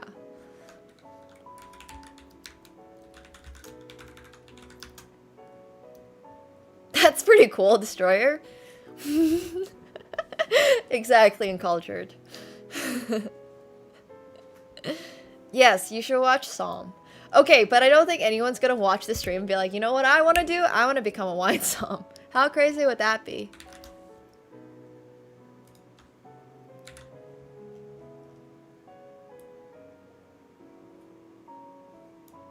Oh yeah, that too. I mean, there's a lot of stuff that you need. Also, I'm gonna go to the bathroom before we swap over chess so you guys can watch another chess game or something as I go to the bathroom. Who's playing right now anyways? Brewing beer? I like brewing beer. I think making alcohol is a interesting career. We've been making alcohol for so goddamn long. Yeah. If anybody was actually interested in what I'm talking about and realized how much of a real job it is, you should watch some. I'm tired of people telling me X is not a real job, bro. Like, we've had Psalms for so long. People don't realize that we've been making alcohol for so long, which means that there have been people tasting wine for so long, which means that there have been people who have been highly valued for their ability to taste wine for so long, which makes Psalms actually one of the more prestigious and older jobs in the world. Like, people hear stuff like this, like, oh, wine taster? That's not a real job. And it's like, but we've had alcohol for like, yeah. Anyways, you get my point. You get my point. Okay, I am gonna BRB. If you guys got a gifted sub earlier from Mickey Man, please, please, please make sure you're thanking them. And thank you, Squibbledub. Squibbledub. Yeah, it's true. For sure, hello there. There's a lot of legitimate jobs out there. I'm just letting you know. It's a good time. Okay, I'll be right back.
Alright, I am back. It is time for some poker, finally. A wild Nemo appears. Where did it go? Okay, here we go. Oh, also that reminds me, I gotta cut out YouTube. So my apologies. If anyone is watching over there. Why is it not updating? Hello? I never got a Shake Shack, but I did get another burger and it wasn't absolutely terrible. It wasn't great, but it wasn't absolutely terrible. I gotta say, I really, really, really miss Shake Shack. Shake Shack is like... peak. It really is. I haven't gotten to get Shake Shack since being back here, so it's sort of sad. I do like Caribbean food, yes. I like most foods, I would say. There's